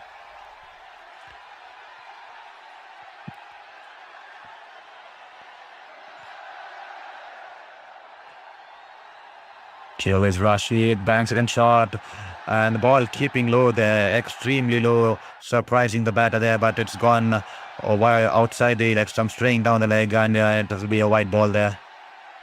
Well. This time, flight away, the ball pitching on middle and turning away from the batter. And McConkey trying to make room for himself, trying to go for the slog sweep, completely missing the ball. Adil Rashid, the way he's tossing up the ball, especially throwing it slower through the air, he's mastered the art of bowling on this kind of a wicket here, and he is just enjoying his time out there, bowling those leg spinners there.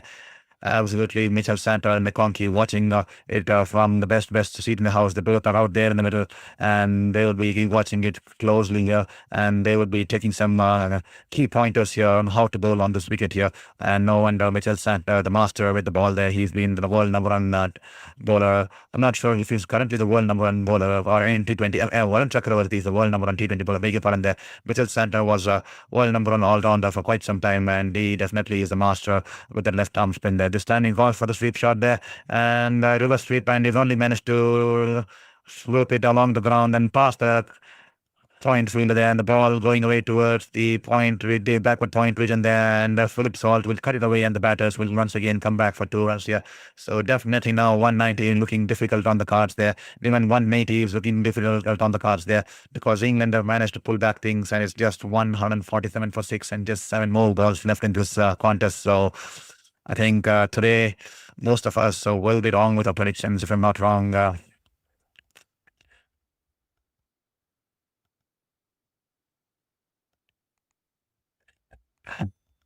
Carl Jacob, thank you for your wonderful wishes there. Happy birthday to the neighbor's child. Thank you so much, Carl there. Thank you so much for being so kind out there. This time, once again, beautifully tossed up in the air. The ball pitching on the off stick and turning away from the batter. And he's gone for the slog shot there once again and he's missed the line and length of the ball. That's the way you need to bowl. And Ish Sodi, if you're watching this, he's watching this from the left out there. He definitely needs to bowl the stalemate, toss it in the air, throw it slower through the air, and let the ball grip the surface and turn away from the batter there. Absolutely wonderful spell of leg spin bowling here, and absolutely a delight for the wicketkeeper, especially if you're a wicketkeeper, because I used to be a wicketkeeper batter, and absolutely a delight, especially when the leg spinner comes into bowl and and if he tosses the ball and the way he's managing to extract the turn, an absolute delight here. World class bowling here from Adil Rashid. And with that said, that will be the end of the 19th over here. 147 for 6 here, New Zealand, and Adil Rashid's bowled beautifully. 4 overs, 2 for 28, and he's managed to understand the surface better than anyone else out there. And the Premadasa here, always a spinner's paradise, and he's definitely managed to outfox a couple of New Zealand batters out here. Rihan Ahmad into his last over, your third over here. It's banged in short outside the off stump, and Santner cuts it away towards the sweeper coverage, and there that will be just a single here. Well, they have managed to pull back things quite well here. The run rate now dropping down to 7.72. It's been a drought of overs here, runs here, because the last 4 overs has been extremely clinical here from these bowlers here, and they have managed to pull back things to quite some extent here. The English camp will be definitely happy. Can the TVs get a couple of hits here to at least get somewhere close to 160, 165 this time? A full toss, a missed time there. He's only managed to straight one bounce into the fielder there towards the long on region there. Oops, and he has managed to misfield the ball there. Poor fielding there. If I'm not wrong, that should be Tom Banton. Yes, it is definitely Tom Banton. It was a full toss from Rihan Ahmad that tried to bowl the googly, and McConkey charging down the ground. He hit it straight towards the long on fielder there. One bounce into the long on fielder there, and it was at a comfortable height. And Tom Banton missing the ball, and the ball running away into the boundary. The bowler won't be happy, and the 4 runs here for McConkey, and that will bring up the 150 here for New Zealand here. And this time, McConkey, he's cleaned him up. McConkey is cleaned up there. Rihan Ahmad picking up his second wicket once again. This time a flatter delivery. The ball pitching on the outside the leg stump and turning in towards the middle stick, and he's cleaned McConkey up. McConkey trying to charge down the ground and manufacture a shot towards the mid-wicket region, and the English fans are out there on the toes now with the England flag there. They are dancing out there.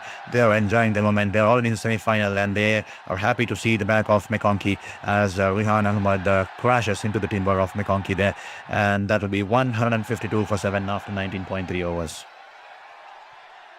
What a game, what a turnaround. All our predictions coming falling short there from 180, 190, 170. I think probably today the English bowlers took it seriously and they decided to surprise us, and they managed to pull back things here.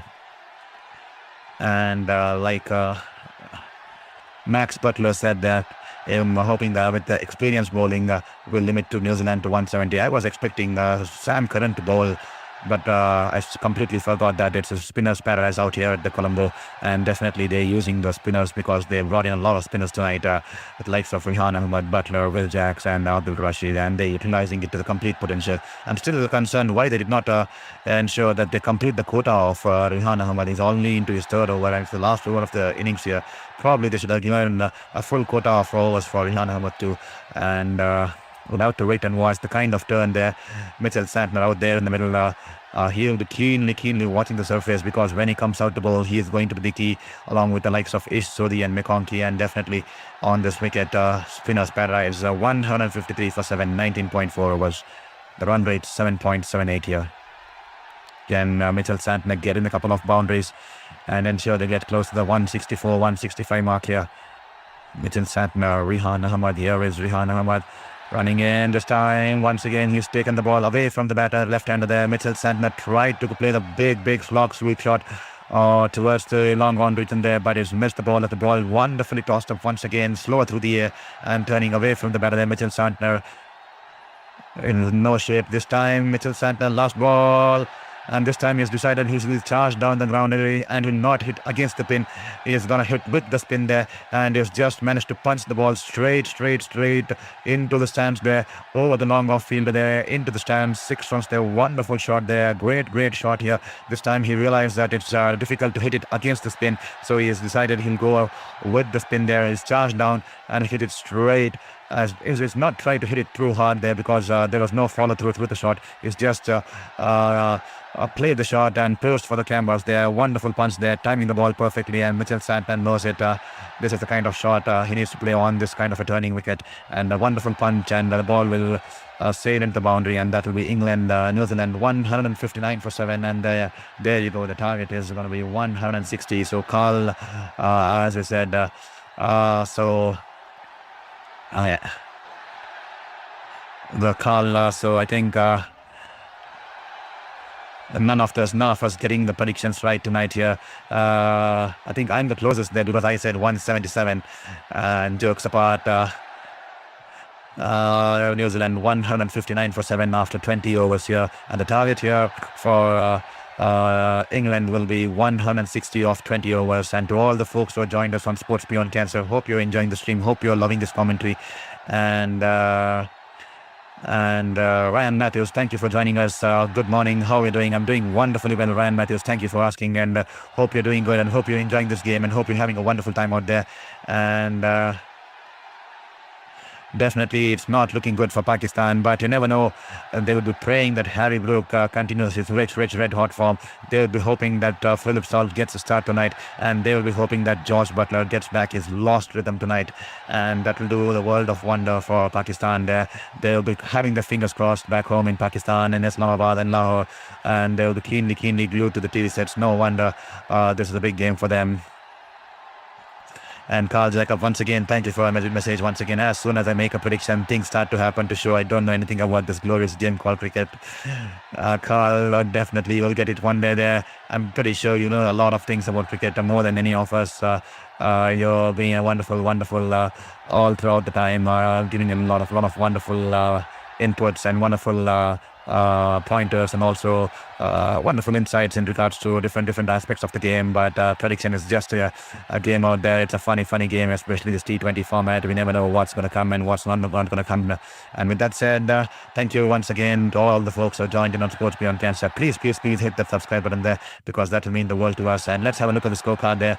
And that's how it all began there. New Zealand winning the toss there in this almost kind of a must-winner game here.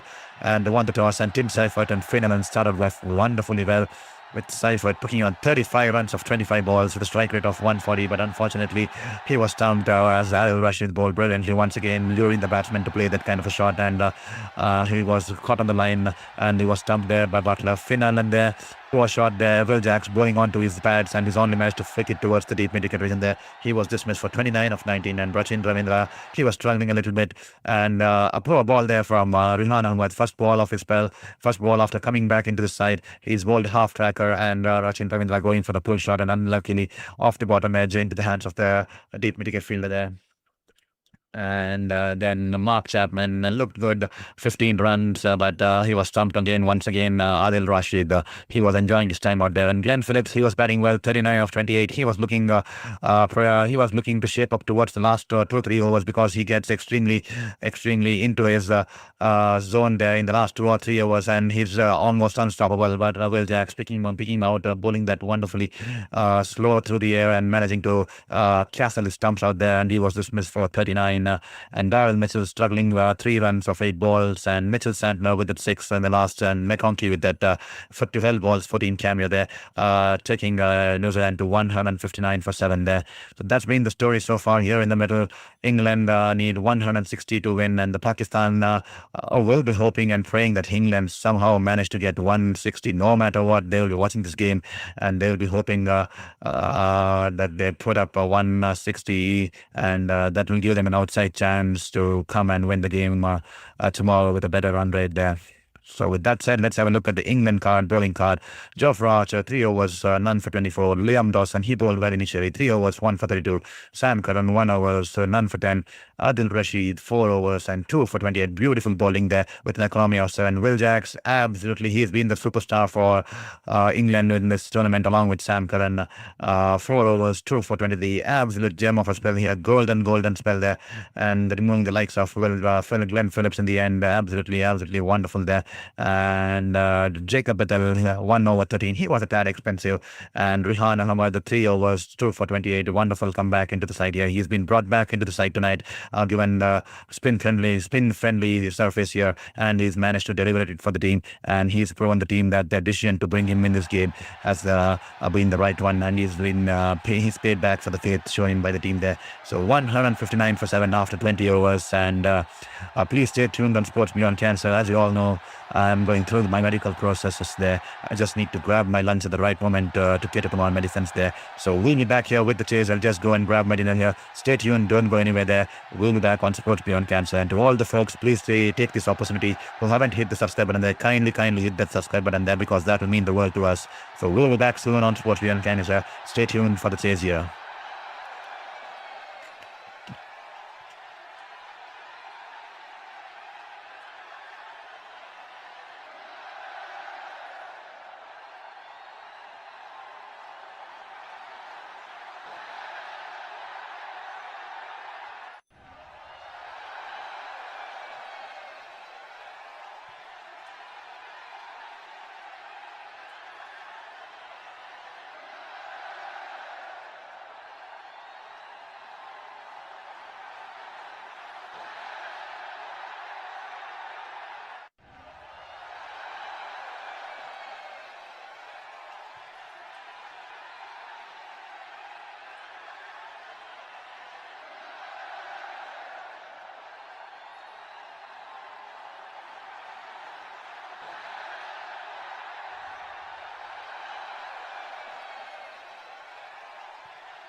Welcome back to the chase here, and just running in a little bit late, but New Zealand have managed to pick up the first wicket here, first breakthrough here for New Zealand as Philip Salt. He's been dismissed. Good length delivery from Matt Henry once again, and Philip Salt going for the flash drive, and he's managed to edge it back to the keeper there. Once again, the ball shipping away from the batter, and Philip Salt going for the fancy flash drive, and he's only managed to edge it to the wicket keeper there, and that will be the first breakthrough here for New Zealand as Philip Salt will have to head back there, dismissed for just 2 runs there, and once again Matt Henry picking up the wicket of the first over. In the last game he picked up Pathum Nissanka, the Rangers Pathum Nissanka off his first ball, and today he's managed to pick up the big wicket of Philip Salt. Philip Salt has been departed, and Matt Henry definitely looking dangerous, especially with the no ball. He bowled brilliantly last game. I think he picked up 2 wickets for just 3 runs, if I'm not wrong, in the last game against Sri Lanka. Yes, he picked up 2 wickets for 3 runs in the last game against Sri Lanka, and he's continuing his red-hot form with the new ball, and he's delivered once again here for the Kiwis here. Matt Henry picking up the big wicket of Philip Salt as he's gone there, dismissed for just 2 runs there. Josh Butler on the other end, still yet to face the ball. He's struggling to get some runs this tournament. Destroying good ball, angling to the batter there, and Harry Brook has driven it towards the mid-on fielder there. That will be just one out ball here, and Philip Salt once again. What a wonderful ball there. The ball shipping away from the batter, and a great line and length ball there from Matt Henry, and Matt Henry early into the drive and off the outside edge into the hands there, and that will be the first breakthrough here. And England will be extremely worried now because Josh Butler hasn't been amongst the runs, and Philip Salt is back into the hut here. And here is Henry running into ball to Brook, and he get Brook here, a big lead of Brook. Brook charging down the ground, just going past the outside edge and into the keeper's hands there. Brook charging down the ground, shuffling across the next stump, and he's gone for the big loft over the mid-off fielder there, but he's missed the ball just past the outside edge. And Matt Henry knows that. Matt Henry, the reactions on his face, Mitchell Santner's face, and Finn Seifert's face definitely shows that that was a big chance there, because it was so close to get the big captain there, because he's a big wicket here. Harry Brook, considering the context of the game and considering the red-hot form he's been in, and that will be just a dot ball there.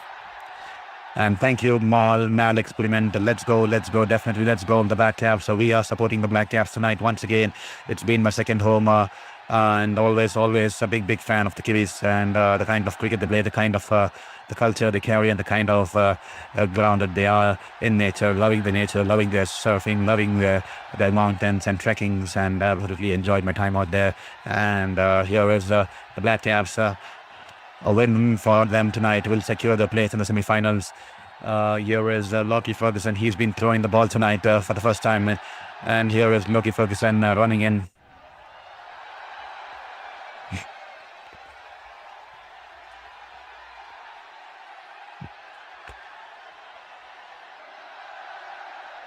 Lockie Ferguson running into ball to Josh Butler here.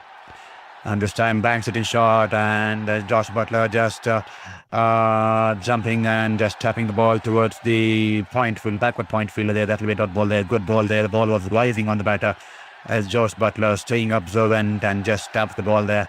Josh Butler, he struggled for once in this tournament. Just 26, 21, 3, 3, 7 and 2 in this tournament here. So he's definitely not crossed the 27 runs in the entire tournament here. So definitely this could be the right opportunity, the right time to find his form back and find his rhythm back. He has not. He's been dismissed for a duck here. Josh Butler's poor form continues. Josh Butler's poor form confused. He's nicked it back to the keeper there. Once again, 142.4 clicks on that one. The ball pushed in good length and was climbing on to the batter there. And Josh Butler flirts his bat outside the off stump, trying it. mark and get to that one run there, and he's only found the outside edge, and he's been taken by Tim Seifert there. Once again, good ball there, and he's just tried to guide the ball down the third man region to get off that 0-run mark, and he's only managed to take the outside edge. And Loki Ferguson, he's breathing fire here. 144 clicks on that one. He's running in with venomous speed here, especially he's hitting the deck hard and the kind of seam position and the way the ball's carried back to the keeper there, especially with that kind of bounce, the kind of release, high release that he brings in along with his bowling here. And he's managed to dismiss Josh Butler, and his poor form continues here. Josh Butler, he struggled for once and once again, and that will be the big concern for New Zealand, for England going into the semi-finals. And with that said, 2 for 2 for you, and they definitely seem to be in big trouble tonight. More than the English team out there, it will be worrying the Pakistan team out there, who will be keenly watching this game, because a win for New Zealand would mean that Pakistan are well and out of the series here. So Pakistan fans will follow to things not looking good here for England, neither for Pakistan here.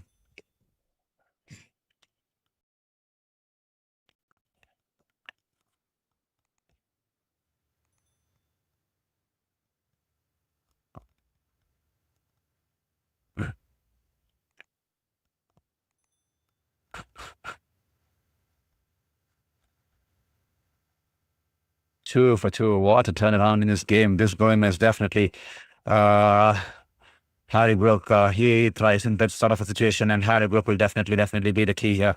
If New Zealand manage to get Harry Brook, it is going to be an exciting. And I think it's a leg by, or probably trickled it off with pads towards the short square leg region there. That will be a leg by there, and that will be just one run here. Wonderful bowling there from Loki. Getting the bounce from the surface, and Josh Butler edging it back to the keeper. We all know it's a big wicket here. Josh Butler, he's just not been amongst a couple of good shots, and we all know how dangerous a batter Josh Butler is.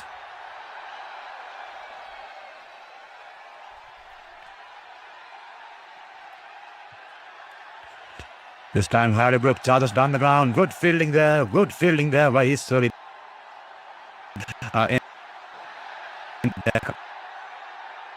And this time Harry Brook shuffling away from the leg stump there, and he's tried to charge down the ground, and Loki Ferguson rightfully and that's the short fine leg fielder there, but is sort of putting in a full stretch by putting his right outstretched right hand, and he's managed to stop the ball, and he's managed to scrape some skin off his hand there. He's bleeding out there, he's sorry, but he's managed to save 3 runs for his team here, and definitely I think at the end of the over here, he's there. I think he's managed to scrape a little bit of and good commitment there from his city, putting in the full dive, and he's managed to save a well boundary there. 3-1 save here for Kiwis. That's the kind of commitment you need, especially spot at stake here, and is giving it all behind the ball there, putting his body behind the line there.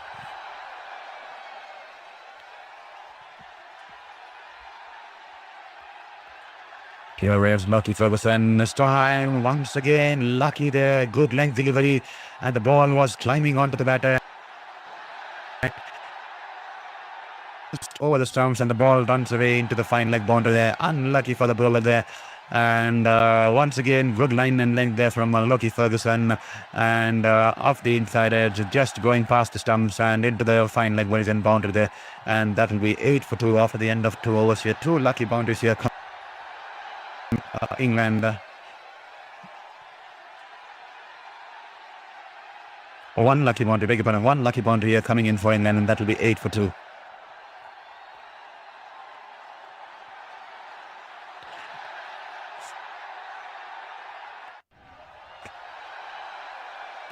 And to all the folks who joined us on Sports Beyond Cancer, hope you're enjoying the stream and hope you're enjoying the contest. Please do let us know which part of the world you're watching this game from, and also do let us know which team are supporting tonight. This time, Matt Henry into the attack, and Harry Brook wanted to scoop it over the wicketkeeper there, but he's gone. He's straight down the line, and that will be a white ball here. The umpire will flex his arms, and that will be a white ball here.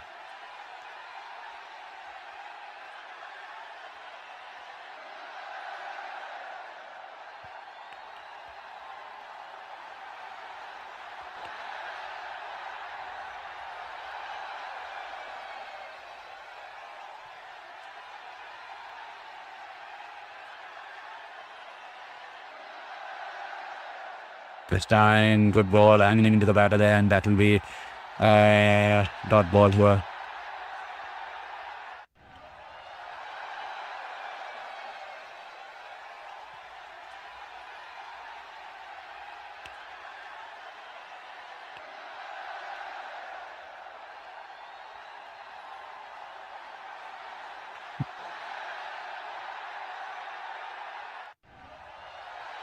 Nine for 2 after 2.1 overs. Here is Matt Henry running into ball to Harry Brook. This time he's trying to go for the scoop shot, but is unable to get any bat onto it, and it's only managed to crash into the bat. He was shuffling outside the off stump and trying to go underneath the ball so that he can scoop the ball towards the fine mid region there, but the ball just going underneath his hand there, and he's fallen to the ground there, and that will just be a dot ball there. The ball is coming in and crashing into his abdomen there, and he's fallen down to the ground there, and that will just be a dot ball here.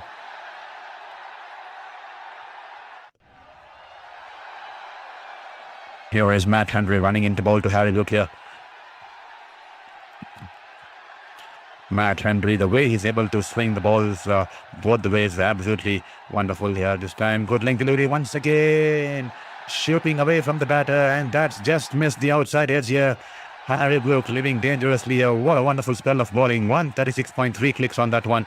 Wonderful seam position, wonderful smooth bowling action, and the ball pitching in the good length direction, and getting that extra bounce and seaming away from the batter there.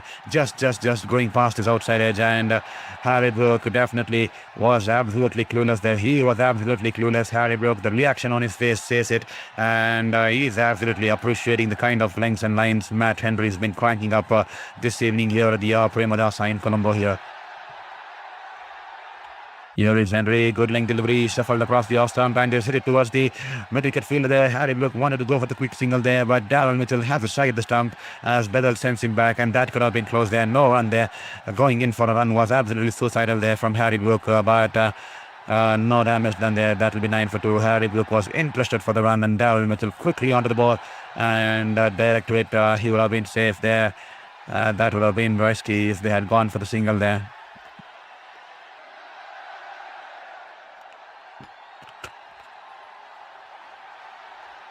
And to all the folks walking in, watching this stream also do participate. This time he's charging down the ground, the ball a little bit half tracker, and it was an out swinger swinging away from the batter there, but Harry Brook managing to play that shot over the infield, over the cover fielder there, and the ball running away towards the boundary there in the sweeper cover region there. 4 runs here for Harry Brook, and that will probably do the world of good. He charges down the ground, and a lot of it generates the width for himself by charging down the ground and shuffling across the next stump, and he's managed to get that space for himself to play that shot, cut shot over the infield towards the sweeper cover there, and that will be a boundary here for Harry Brook here. He's off the mark. He's got his first boundary of the night.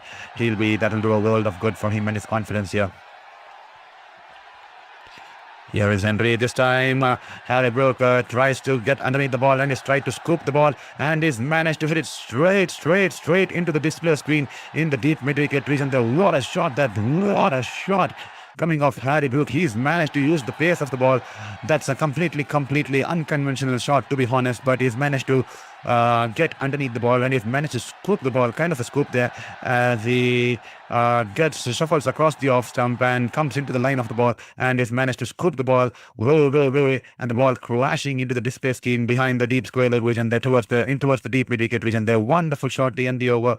2 boundaries to end the over, and Harry Brook, he started to play his shots here. 19 for 2 after 3 overs here. He wouldn't be worried about the score on board. He wouldn't be worried about the wickets gone on. Just like the game against Sri Lanka, he will play his positive cricket there. He is the kind of batter who goes out in the middle and wants to take on the bowlers and wants to counterattack the bowlers right from the word go. And here is once again Harry Brook.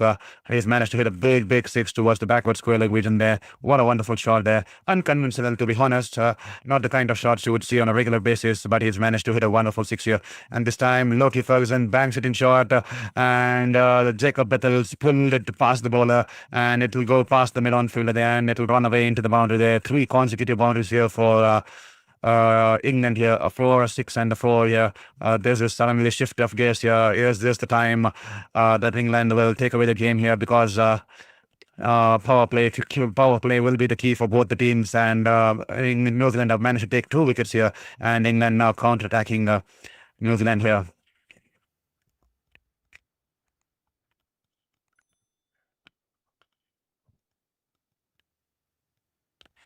23 for 2 after 3.1 overs. Here is Jacob Bethel all set to fade. Loki Ferguson running in. This time is shuffling across the leg stump, and the ball was angling into his pads, and he's whipped it off his thighs towards the deep square. There, good fielding out there in the deep by Mark Chapman, and he'll restrict the batters to just 1 run there. 24 for 2 after 3.2 overs here. Matt Henry, what a shot that was. He's actually Brook actually first shuffled across the leg stump, and as soon as the ball was coming into the middle stump, he's just gone down on one knee and he's managed to flick it like a scoop it under by getting under the ball. He's managed to play that shot. What a shot. Probably that could be one of the best shots we have seen in this tournament there. What a wonderful shot, that the last 6 of the last over there. Absolutely not conventional, but this is the kind of T20 cricket he plays, and this is the kind of shots this modern generation cricketers play. Absolutely fearless, absolutely lethal. This time he's shuffled across towards the leg stump, and Loki Ferguson, the ball slipping from his hand, he's bowled a full toss angling into the batter, and he's only managed to tuck it away towards the mid-on fielder there, and that will be just a dot ball there. Well, we have put up a poll out there in the chat box. Please do participate in the poll question there. We have put out a poll question in the box. Whom are you supporting tonight? Is it going to be England, or is it going to be the Black Caps there? So please let us know which team are you supporting tonight in this column here. And also do let us know in the chat box there from which part of the world, which part of the city you're watching this game, which city you're watching this game, and let us know whom are you rooting tonight. Once again, he's tried to shuffle across the leg stump and tried to scoop the ball, this time over the fine leg region there. But once again, the ball getting low, and I think it's wrapped him on his pads there, and half-hearted uphill there. And Mitchell Santner, he's asking the bowler and the wicket keeper that should they be taking it upstairs there, and Tim Seifert suggesting that probably the impact was outside the off stump, and definitely we should not be taking the review there. So Santner there happy with Tim Seifert's decision. A leg cutter there, beautifully bowled leg cutter, and wonderful there. It was completely outside the off stump. The impact, Harry Brook on the ground, falling towards his right, trying to in an attempt to scoop the ball, and Ferguson wonderfully changing the pace of the ball, leg cutter, and the ball keeping slow and low there. This time it's once again he's shuffled across the leg stump, and a full-length delivery, and Harry Brook smashed through the line or past the cover fielders there through the infield, and that will be 4 once it clears the infield there. That's the kind of power he generates, and the ball running away into the boundary there. 4 runs there for Harry Brook. What a wonderful shot there. Once again shuffling way outside the off stump, and the ball once again keeping low, but still Harry Brook manages to generate that power, and he sliced it past the cover fielder there, and the ball going into the cover region there. What a wonderful shot. The kind of power and the kind of bats these modern generation cricketers have. Absolutely wonderful there. This time that's the kind of ball you need to bowl. Once again he's shuffled across the leg stump, and Ferguson following up and bowling an inch perfect Yorker there, and Harry Brook only managing to squeeze the Yorker out of danger, and that will be just a dot ball to end the over. Great ball there, and that will be 4 overs, 2 for 28 here.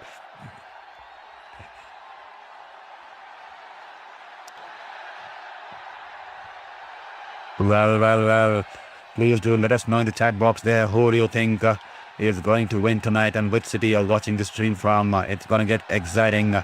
And if at all we have any Pakistan fans in the stream here tonight, how nervous are you? If at all we have any Pakistan fans in the stream tonight, let us know how nervous are you, or are you watching this game keenly glued to your TV sets, and as also to our stream here.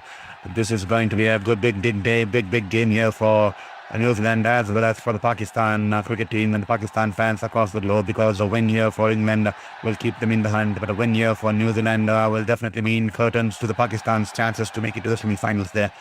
Are there any Pakistan fans in the hut tonight in the stream here? So kindly let us know in the stream box here, chat box here. Here is Mitchell Santner, banks it in shot once again, and Jacob Bethels pulled it straight towards the mid-wicket fielder there. Washington into a good fielding there, and that'll be a dot ball there. Carl Jacob, I want to vote on the South Pole, but I'm neutraling this wonderful contest of two evenly matched teams. Thank you, Carl Jacob, for letting us know that you are supporting both the teams. You're neutral on this and you want to enjoy good cricket there. Definitely, we all want to enjoy good cricket, and thank you so much for letting us know this. So hopefully this is going to be a good contest. Until now, it's managed to be a good contest between bat and ball, and hopefully we get to see a good brand of cricket being played for the next 1.5 hours. So 1:31 from 94 as Jacob Bethel just claps it towards the mid-on fielder there, and a scamper for a quick single here. Harry Brook was not interested, and Jacob Bethel completing the run when Darryl Mitchell going for the wrong end. I think he should have gone for the batter's end, but he's gone for the bowler's end. And so Jacob Bethel safe, and that will be just a single out there. No damage there for England here. Here is Santner, who's brought himself on. He's decided to take the pace away from Harry Brook because he's seen Harry Brook shuffling and hitting the fast bowlers there. So he's decided to bring himself on here. This time angling in, coming in with the left arm action here. He's angled the ball into the pads of Harry Brook, and that will just be a single there.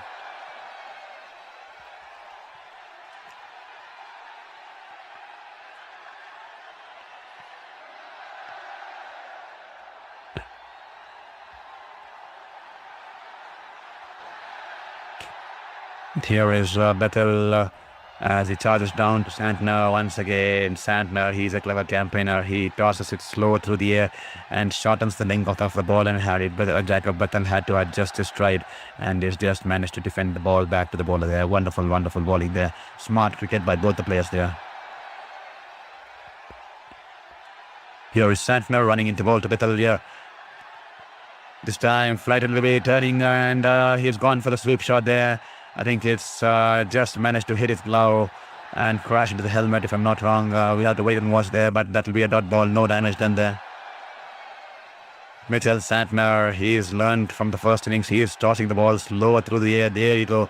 He's bowling at 80 clicks an hour, 78 clicks an hour, slower than Adil Rashid. He's bowled at a second ball at 78 clicks an hour. He's definitely realized how to bowl on the surface there. This time, Jacob Bethel going for the reverse sweep there, and he's managed to go past the point fielder there, and the ball running away into the boundary there. This time the ball, as soon as he went for the reverse sweep, the ball was angling into the pads, and Jacob Bethel rightfully managing to pierce the gap in the point region, and is managed to play an inch perfect reverse sweep there, and the ball running away into the boundary there. 4 runs there. That's a good shot to end the over, and after the end of 5 overs there, that will be 34 for 2 as required run rate is now close to 8.5 now. So England well and well trying to build the stability after losing those 2 early wickets there. Both the openers back in the dugout, and England trying to bring the stability back into the chase with these 2 experienced batters out there. The partnership now currently 32 of 20 balls.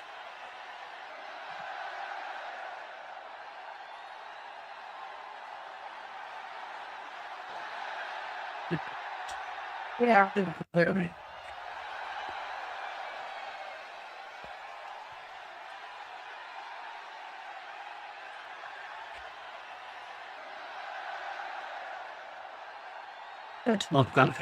So 34 for 2, the last over of the power play. How much can the England get here? Here is Cole McConkey into the attack this time, coming in from around the wicket for the first time in this innings here.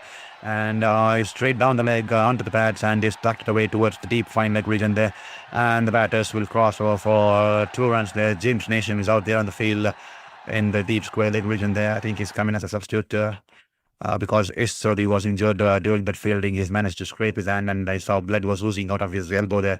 So probably James Nation has walked in to cover up for Sri until he gets those bandages fixed onto his elbow there.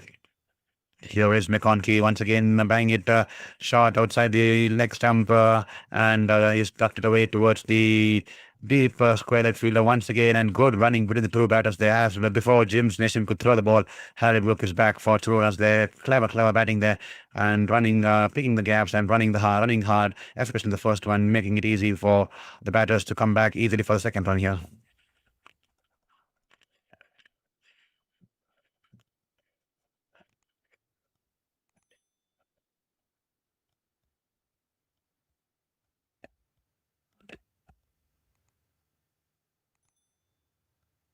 Here is McConkey.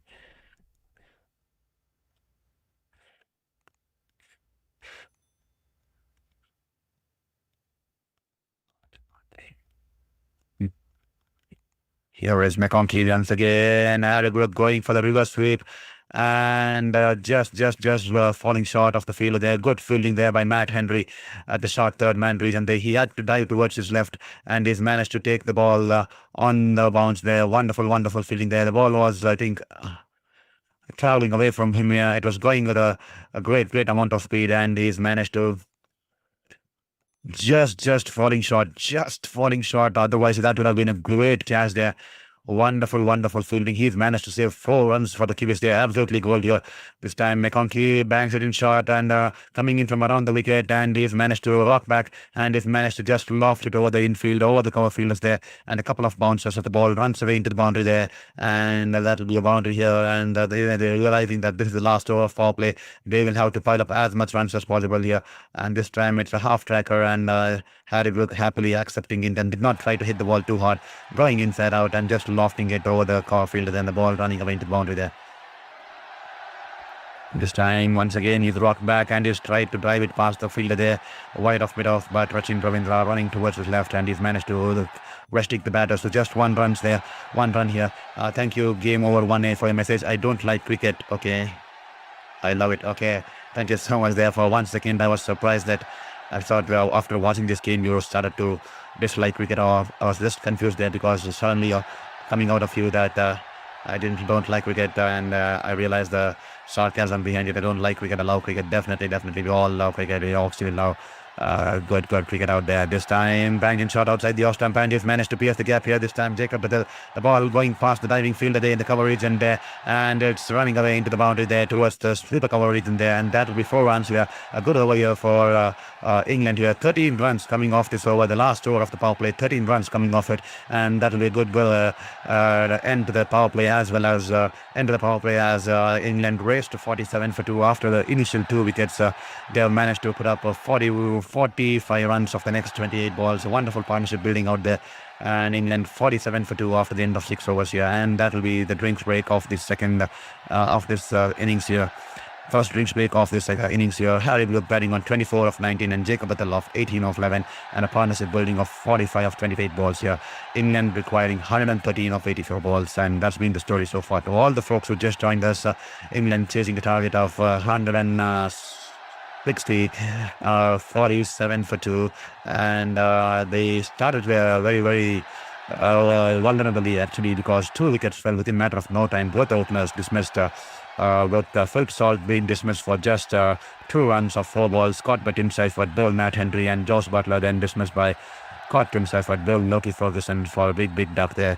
And England were looking at 2 for 2 at one stage, and since then both these batters out there in the middle, Harry Brook as well as Jacob Patel, have managed to stabilize the things in a very good way. I mean, they're batted with a extremely good run rate here, strike rate here, because they managed to put up 45 runs of 28 balls, and they definitely kept England in this hunt here.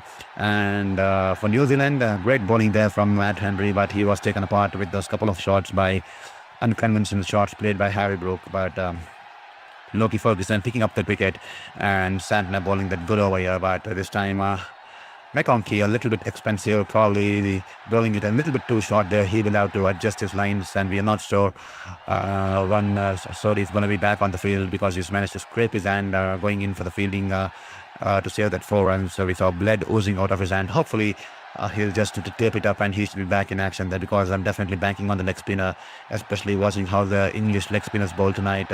Sodhi could be an interesting component that could be thrown in by the New Zealanders to have a go at the English batters here, especially against Harry Brook there. Probably he can try to turn the ball away from Harry Brook, and probably Harry Brook will play 1 fall shot, and that could be open the floodgates here for England.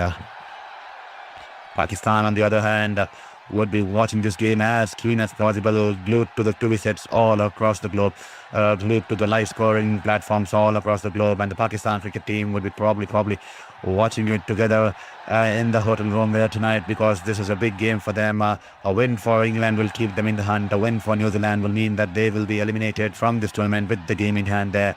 So that's the story here. So it's a big contest here at the ICC Men's T20 World Cup 2026. It's the 49th game of the contest here. Can you believe it?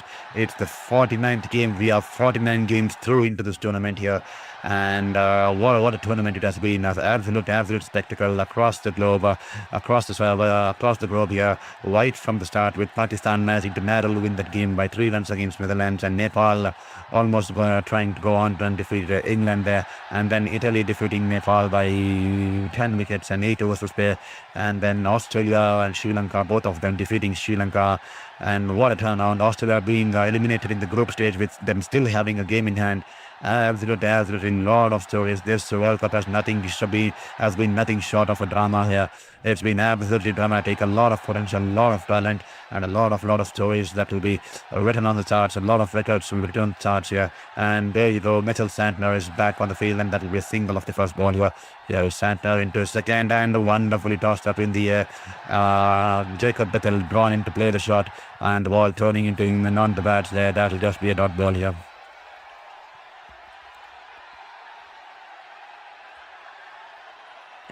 Go Kiwis, go. Hopefully the keyboard will bring some luck here for the Kiwis here. Here is Santner, and he's straight down the leg, and Bethel throws it away towards the deep field. That will be a dot ball there, a single there.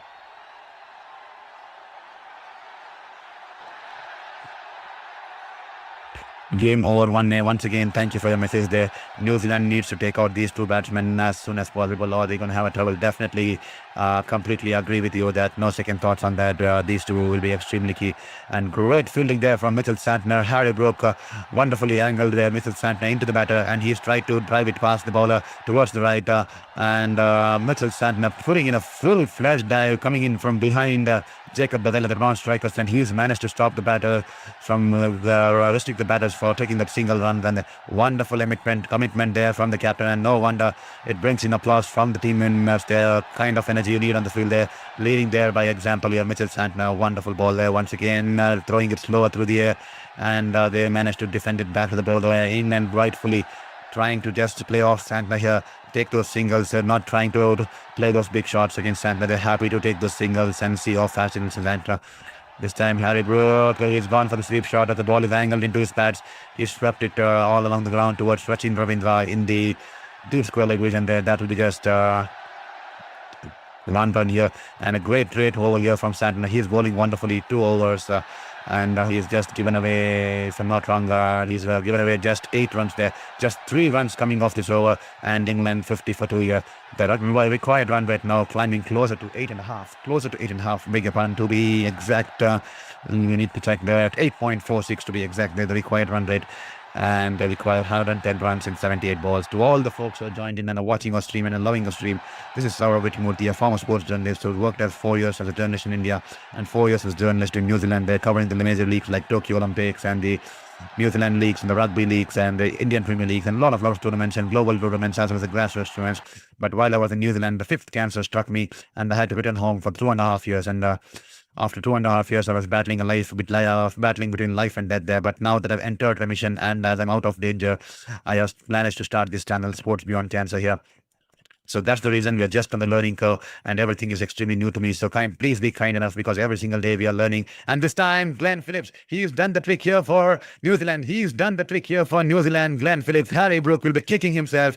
Glenn Phillips brought into the attack and he's flighted the ball outside the off stump, and Harry Brook slicing the ball in the air, and he's managed to slice it straight down the throat of the field there, the mid-off region there, coming in from around the wicket. He's tossed the ball. Harry Brook shuffling across the leg stump. He's only managed to hit it straight down the throat of the fielder there in the long off region there. Daryl Mitchell taking the catch comfortably, and that will be the end of Harry Brook here. What a wonderful catch here. And Glenn Phillips is animated. He's elated, and Harry Brook throwing the bat in the air. This is the big wicket here. No wonder the Pakistan team will be disappointed. No wonder the Pakistan fans all across the globe will be disappointed. And Glenn Phillips, he's animated. He's roaring out there like a lion. And Premadasa in the Colombo there.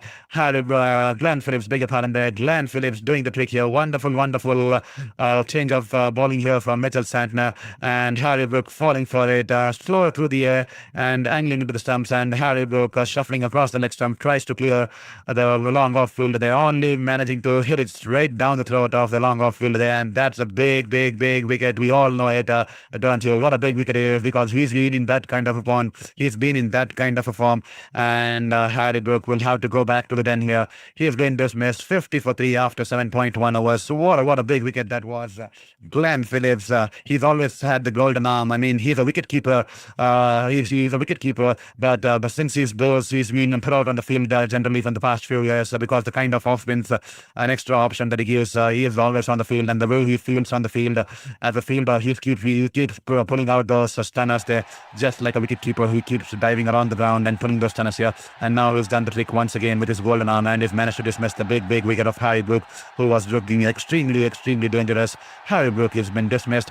He has been caught by Daryl Mitchell, and he's been out for 26 of 24. And the celebrations on the field there for the Kiwis definitely showing how big wicket it was. Harry Brook there. Here is Glenn Phillips this time, banks it in short, and Tom Banton, he's pulled it away towards the deep square leg fielder there. That will be just one run there.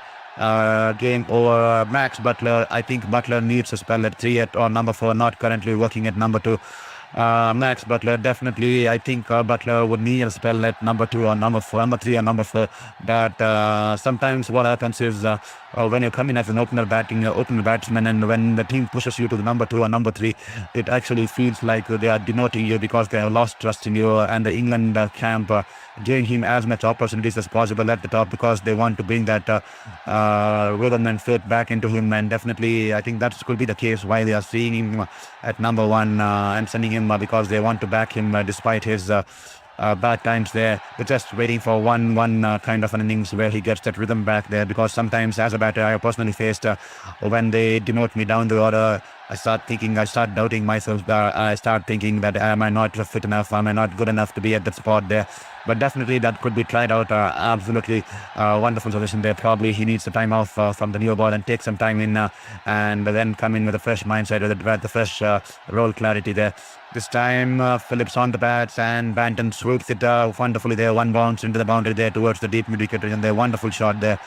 The ball outside the off stump, and Banton going down on one knee, and he has swooped it wonderfully. One bounce into the fence, 4 runs there for Tom Banton.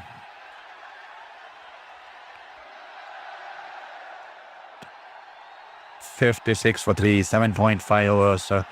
Here is Glenn Phillips, a beautiful ball there this time outside the off stump, turning into the batter, and Tom Banton happy to go get on the forward stride and happy to defend it towards the cover fielder there. That will be a dot ball to end the over. With that said, 56 for 3 after 8 overs, and what a productive over it has been for New Zealand here. The big Harry Brook, the English keeper, back in the dugout there, and just 6 runs and a wicket off it, and what a wonderful change of bowling there from Mitchell Santner to bring in Glenn Phillips, and Harry Brook trying to take on Glenn Phillips, and he went for the big shot there actually. He went for the big shot, but unfortunately his bat turned there whenever tried to play the big shot, and probably that did him in. Probably the pace on the ball, or probably he was a little bit not comfortable the way he was in the position to play that shot, and the bat turning in his hand when he tried to play that loft shot, and that's the reason he couldn't convert the pressure back onto the bat there, and the ball not being able to clear the boundary, and that's the reason probably it went straight to the hands of Daryl Mitchell out there, that did there. And that's said and done, and also Harry Brook is back in the dugout. So New Zealand have won this battle against Harry Brook. So we'll have to wait and watch how this current player Banton and Bethel continue out there in the middle, as Rachin Ravindra, he's been throwing the ball there. Well, we all know what he did in the last game. He was the player of the match, picking 4 wickets against Sri Lanka with the kind of bowling, the kind of bounce, especially the kind of bounce he was generating, bounce and turn with the kind of balls he was bowling here. So he's been thrown the dice, he's been thrown the ball here. Rachin Ravindra, he's into the attack here. And Mitchell Santner rightfully bringing in all the spinners at his disposal. He's bringing the spin to win here for in New Zealand. We all know at the Premadasa it's going to be spin to win at any given day. And Rachin Ravindra now he's running into bowl to Banton this time. Flight to the way and ball. Wonderful ball. Pitching outside the leg stump and turning into the batter there. Wonderful ball there. And Tom Banton carefully watching the ball. Taps it ball back to the bowler there. Can Rachin Ravindra once again be the match winner here for New Zealand in this crucial game. It's almost like a do-or-die. It's not a do-or-die. It's almost like a crucial do-or-die. And here is Rachin Ravindra. This time the ball pitching outside the next time and turning into the batter, and Banton happy to rock back and tuck it away towards the deep mid-wicket region there. The batters will cross over for a single here. Rachin Ravindra, what a spell he had against Sri Lanka, the host nation, in the previous game in the same ground here. He's produced a magical spell, picking up those 4 wickets, and hopefully he can get a couple tonight. Well, I see in the stream that there's been an equal support there for the England and the Black Caps there. 50% supporting England, 50% supporting Black Caps. So it seems even. Stevens here, it's in the air. And what has he done? Glenn Phillips, he's picked it off from the grass and he's managed to hold on to that catch there. Wonderful catch there from Glenn Phillips. He's being the match winner here for New Zealand here.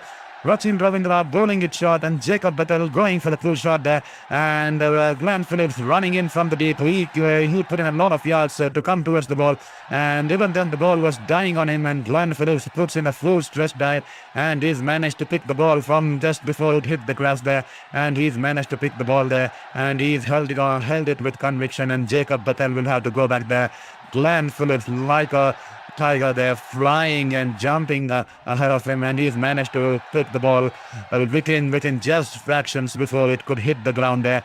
That's the kind of fool that Glenn Phillips is. He's absolutely athletic. He's absolutely superb out there in the outfield, and he's running all the way from the boundary like a tiger, pounced on the ball like a leopard, and he's managed to hold on to the catch here, and that will be the end of Jacob Battle here. Jacob Battle will be heading back to the dressing room. He's been dismissed for 21 of 16 here. His innings comes to an end, and what a wonderful catch. And no wonder catches wins you games, and none better than Glenn Phillips. He's been the top fielder. He's been the best fielder in the recent times in the cricketing world. None better than him in the recent times, and he's shown it time and time again how he throws his body behind the line, and how much he's hungry to get towards the ball, and the way he ran towards the ball initially, and when he realized the ball was dying on him, he's putting the full stretch to both the hands going towards the ball, and he's managed to pluck the ball from the grass there just before it could hit the grass there. And wonderful catch there from Glenn Phillips, and no wonder this is Glenn Phillips wicket. This is more of a Glenn Phillips wicket rather than Rachin Ravindra's wicket, because that was a poor half tracker there from Rachin Ravindra, but Jacob Battalon been managing to drag it straight towards Glenn Phillips there. He picked the wrong field there, he picked the wrong place, and Jacob Battal will have to depart here. And Rachin Ravindra, once again, he's managed to pick the wickets here. He's turning out to be a revelation for New Zealand, for the Black Caps with the ball there, and that will be 58 for 4 after 8.4 overs, and Jacob Battal dismissed for 21 of 16 here. Well, the Black Caps are once again back in this game. The Kiwis are once again back in this game. We are rooting for the Kiwis because we all know that Kiwis is our second home here. I've been an integral part of the Black Caps because I've been in New Zealand for the 4 years of my career as a sports journalist there. What a catch! I just looked through the highlight replays here. Glenn Phillips, absolutely. And Jacob Battal is loaded with himself after he saw the catch being taken. He's absolutely distraught there. Mitchell Santner, he is pumping his fist in the air. He knows how important wicket that was. And Glenn Phillips, last over, he picked up Harry Brook with the ball, and now he's done it in the outfield there. Glenn Phillips, an absolute match winner here for New Zealand. Here is Rachin Ravindra to Banton. Wonderful ball, and he's tapped it away towards the point field there, and that will be a dot ball. Great over here for Rachin Ravindra. Just 3 for 1 here after his first over here at the Premadasa. Once again, this is turning out to be his dream destination with the ball here. Rachin Ravindra picking up 4 wickets, and now picking up Jacob Battal with his first over here. So to all the folks who are watching Sports Beyond Cancer, I hope you take this moment and hit the subscribe button there, because every single subscription will help us in this fight against cancer, and every single subscription will help us believe in this journey, and every single subscription will give us the hope to fight against life despite the odds. Fifth cancer at the age of 33, but it will definitely give me the motivation to fight against the odds, to pursue my passion despite whatever comes my way. And thank you for being an integral part of the support system here. So please don't forget to hit the subscribe button, and also share with your friends and family, and also to the sporting communities there. 59 for 4 after 9 overs here, and the required run rate now climbing just about 9 there, 9.18, and Sam Curran is out there. Glenn Phillips into his second, flight to delivery, a full toss there. Sam Curran just driving along, and that will be one bounce into the field there with long on region there to Daryl Mitchell, and that will be 60 for 4 here. Rachin Ravindra, the previous over, banks it in short. Jacob with the pull shot, and Glenn Phillips, what a wonderful catch there, an absolute beast in the outfield there. Glenn Phillips, the Otago man, wonderful stuff there. And Jacob Bethel, couldn't believe it. Catches to win few games, and Glenn Phillips, he's been the ambassador of outfield fielding there in the recent times here. This time he's wrapped him on the pads. That should be close. That should be close. Glenn Phillips and Tom Banton going for the reverse sweep there. It's hit him on his pads, and that seemed close here. But the only question would be that because it's bowling from around the wicket, was it pitching outside the leg stump? That could be the only thing that could be saving Tom Banton there. He was going to play the reverse shot, reverse sweep, and he's missed it because the ball kept low, and he's wrapped on the pads. Was the ball going away with the angle? I don't think so, because as per I saw with the naked eye, it seemed like it was going to hit on the middle stump. But the only doubt that I have is, was it pitching on the leg stump, outside the leg stump, because he was bowling in from around the wicket there. We'll have to wait and watch there. Or did he manage to get an inside edge? I'm not sure if he's managed to get an inside edge, but definitely the only big question is, did it pitch outside the leg stump, because he was bowling in from around the wicket here. Glenn Phillips, I'm hopefully we have our fingers crossed there. This is a big wicket here. Tom Banton, and he's gone for the reverse sweep, completely missing the ball here. And because he's bowling from around the stumps, around the wicket there, the only doubt could be the way the ball is pitching. That's the only concern for me, and could be for New Zealanders too. He's managed to convince Santner to take it upstairs, and we have to wait for the review here. Santner was a little doubtful there, but Glenn Phillips convincing him in the end. So this is going to be a good big decision here. All the eyes glued on the big screen here. The Kiwis, the English, the fans out there, everyone's eyes is glued on the big streets here. And the third umpire, he's the only one who's under the scanner, who's watching the replays out there on his screen out there in his chamber there. So, well, we are still waiting for the footage here. This seems to be extremely close. Here is, did he manage to get an bat onto it? We are waiting for the ultra-eyes there.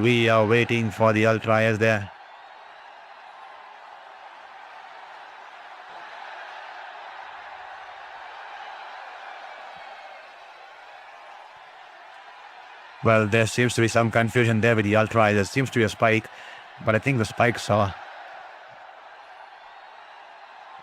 Well. A small spike on the bat there. I think there's been some edge on the bat there. That's probably saved him. A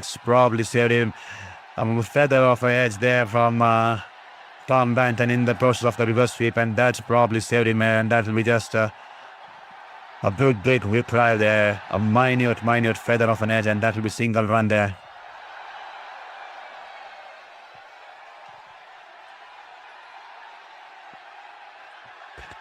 So close there, feather of an edge, and that probably saved him here. That's the fine margins of this game. Every single such minute detailing and the fine margin of this game saving him, and the bat has actually crossed over for single there, so that will be a single there. And this time Glenn Phillips, a full-length delivery, and Sam Curran drives it towards the long on region there, and Sam Curran wanted to come back for the second run there, but Banton rightfully denying him the second run, declining it, and rightfully done, because that would have been suicidal. Well, we will have to wait and watch for the replay there. Okay, nevertheless, even if it had not hit the edge, the ball was still missing the stumps there, so Tom Banton is still fine out there. Here is Glenn Phillips. This time Beautifully flighted, tossed up through the air, and pitching outside the off stump and turning into the batter, and Banton just tucks it away towards the mid-on fielder there. That will just be a dot ball here. 62 for 4, 9.4 overs. The required rate 9.48 here. 98 from 62. Here we go.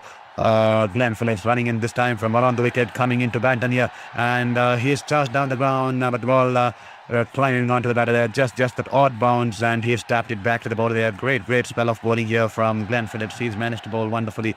He's struggling Tom Banton out there in the middle, and is making Tom Banton thing with his variations, with the kind of lengths he's been bowling here.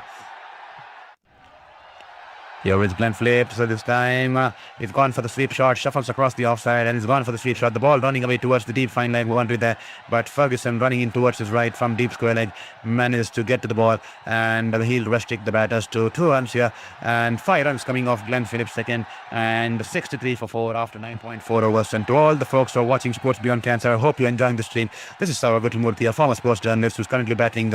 He's written the fight with my 5th cancer here for the past 2.5 years, and this fight will continue for 1.5 years, but luckily I managed to escape the process and stuff, because this time I've entered remission after a big battle for the past 2.5 years, and now that I've entered remission, that's the reason we are starting this platform here on YouTube. It's an extremely new stint here. That's the reason the name of the channel is Sports Beyond Cancer here, and I want to continue my passion of sports and journalism, and promote sports in the right direction, just like I've been doing for the past 8 years as a sports journalist before the cancer. 4 years in India, 4 years in New Zealand, and that's the reason here we are here on Sports Beyond Cancer. I'm extremely gutted to be doing this on this platform, because I wanted to be this is the best I can do to continue my passion for the next 1.5 years as we go through the plastic surgeries and the remission phase. So definitely we'll take it on the go every single day, the learning curve, and because of you people, I've found the motivation to wake up every single day, which was lacking from the past 2.5 years, because the last 2.5 years was just a battle between life and death, and thankful because I now wake up with a motivation so that I can come back and do this.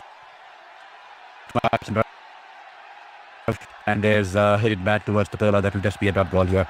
And to all the folks who are watching the stream, I hope you're enjoying the stream. Please take this moment and hit that subscribe button and like button, and thank you so much for doing it. Extremely means the world to me. Thank you so much there. Here is Ravindra. 15 balls since the last boundary. The pressure is piling up on England. Yes, Sam Curran this time a little bit shorter. Brock's back and he cuts it away past the diving fielder in the cover region there. Mark Chapman there diving towards his left in the cover region, trying to stop the ball. But the ball's gone past him, and once it's gone past him, no chance for the fielder there in the long off region there. The ball's raced away into the boundary there, and finally England getting this much required boundary. And there will be a lot of cheer there back in the Pakistan camp, as well as amongst the Pakistan fans there. 92 from 50, Simon. This is definitely shaping up towards being a good game here. There you go, Carl Jacob trying out to be a lovely game of cricket. Yes, Carl Jacob, it's going to be a lovely game of cricket. It's shaping up it's poising towards looking like it's going down. It's going to go down close towards the end tonight. It's going to be a close contest, a good battle between bat and ball. Both the teams are fighting it out well here. This time once again banged it shot, once again going past the left of the diving fielder there in the cover region there, and this time the long off fielder was placed a little bit wider, and he's managed to put in a slide towards his right, and he's managed to restrict the batters to 2 runs there. This time, good ball there. Once again, for the 3rd time in the row, it's gone past the diving fielder there in the cover region. Mark Chapman has dived towards his left for 3 times consecutively in this over, and he's unable to stop the ball once again. And this time, Darryl Mitchell once again cutting off from the long off region, and that will be just 1 run this time here. 89 from 55. Thank you, Carl Jacob, for a wonderful message here. Once again, definitely turning out to be a good game of cricket here. Here is Rachin Ravindra, this time pitching on leg and turning into the right-hander there, and he taps it away towards the wide off long on region there. Clever batting, sensible batting there, and gently tapping it towards Darryl Mitchell, wide off long on region there. That will give the batters time to come back for 2 runs, and that will be the end of the over. 73 after the end of 11 overs here, and the required run rate now climbing close to 10 here, 9.7 the required run rate, and England requiring 87 from 54 balls, and we all know England bat deep, so they will not be worried about the situation there. there, because the kind of form Will Jacks has been, he's been playing that finisher role since the start of the tournament. He's been batting brilliantly. As you can see on the screen, we still have Will Jacks out there, Dawson out there, and Jofra Archer, who all can bat to some extent. So definitely England will be hoping that they can get this target, especially this partnership out there. I think this partnership should stay as long as possible. They should try to take the game deep, and then those batters can have a final goal, especially when the 10 runs or 11 runs per over are required, and they can probably look at when 18 balls 30 is required, 18 balls 28 is required. So probably these two batters, all they need to do is take the team deep as much as possible there. With that said, here is Glenn Phillips into his third. Beautiful flight, angling into the left-hander there, and he's just driven it all along the ground towards the long off region there for a single here. 86 from 53 balls, 74 for 11.1 overs. The required rate now climbing to 9.74 here. Someone will have to take this calculated risk, but most importantly, they will have to build a partnership and take it closer to the target here. And they can always use the long handle with Will Jacks. The kind of form he is, he can score that 18 balls 35, 18 balls 40. The kind of form he's been playing this time. He's going for the sweep shot there, just short off field. The fielder there in the mid-wicket region there. And he's misfielded there. McConkey, not the kind of fielding you want to do in this kind of a high-octane clash here. Glenn Phillips flighted the way outside the off-stump, and Tom Banton fetches it all the way from outside the off-stump and goes to play the sweep shot down on one leg there. And it was just one bounce into the fielder there, but McConkey unable to pick the ball there, and goes through his hands, and that will be 4 runs here for the batter here, and that will be a free 4 runs here for the batting team here. And the New Zealand skipper won't be happy with that sort of an effort there out in the deep. This time Glenn Phillips is slower through the air, flighted outside the off stump, and Banton rightfully driving it towards the long off and there for a single. Sensible cricket here from Banton. Does not want he knows he's got a boundary off this over. He knows he's done his duty by getting that 4 runs. He wants to keep the scoreboard ticking and get as much as possible closer towards the target there, and just driven it straight towards the long off there. Sensible cricket there, smart cricket there from Tom Banton here. He realizes that he's the main batter out there in the middle, and he needs to stay and he needs to fight till the end here. Here is Glenn Phillips this time. A beautiful ball towards pitching on leg and turning into the batter there towards the left-hander, and Sam Curran taps it back to the bowler there. That will be a dot ball there. 81 from 50. Folks, the required run rate 9.72. This is shaping up to be a good contest here. The Pakistanis will be glued to the television sets here, both back in Lahore, Islamabad and Pakistan, as well as the hotel there. The Pakistan team will be definitely glued to the TV sets here. This is a big game there for them, because a win for New Zealand would mean that Pakistan would be eliminated from this tournament.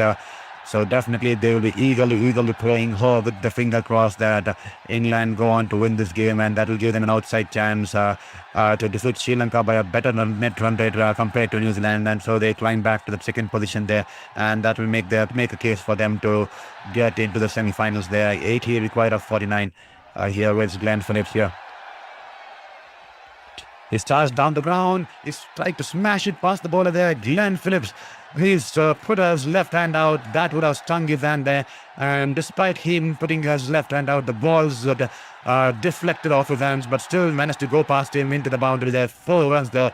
What a shot, but courage to Glenn Phillips. Despite the ball being hit so hard, he's managed to put his left hand out, trying to stop the ball, and it's hurt his fingers there. There he is. It's hurt his fingers. That would have definitely stung Glenn Phillips there, but the balls ran away into the boundary there. 4 runs there, and that's the kind of over that the England were waiting for. And that will be 11 runs coming off this over. 84 for 4 after 12 overs here, and England requiring 76 in 48 balls. What can the Kiwis do?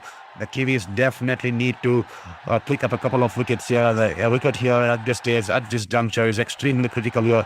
They badly need a wicket here. Who will give them the breakthrough here? Should Santner bring back in Matt Henry? Could he try Matt Henry for 1 over? Or should Santner bring himself on for this over here? We'll have to wait and watch. This is going to be a crucial couple of overs here from the New Zealand perspective. They definitely need a wicket here badly to break this partnership here. The partnership now 26 of 20, and it's slowly trying to gain momentum here. Here is Santner. Rightfully, he's brought himself back. Beautiful ball, and he's just pulled it away towards Rachin Ravindra on the bounce to the mid-wicket region there. to all the folks who are watching this stream, please, please, please hit that subscribe button there. Take this moment and hit the subscribe button. Here is Mitchell Santner straying down the lawn, half tracker there. Not the kind of ball you'd want to bowl at this juncture. It's a half tracker outside the leg stump, and easy pickings there for Sam Curran, who swivels across and is pulled it away wide of the deep square leg fielder there, and the ball running away into the boundary there. Poor ball there. He's dragged it down on the leg stump, outside the leg stump, and is pulled it away in fashionable style here. An easy picking, a freebie on offer, and Sam Curran will not miss out on punishing Santner here.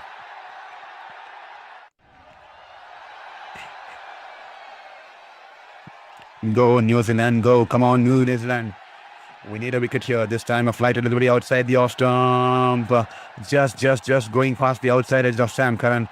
Wonderfully tossed up, and the extra bounce doing him in as he tries to place the cut shot. The ball just going over the bat, and the last over, Glenn Phillips, he's injured his hand there. It was hit fiercely.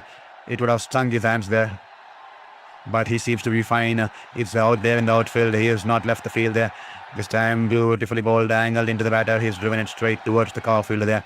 And England happy to see off Santner. They're happy to take those singles, pick those gaps, and defend the balls which are bowled wonderfully well. And they're happy to see off Santner. Rightful approach here. This time Santner once again, good ball angling into the batter. He's once again punched it towards the cover fielder there. That will be a dot ball here.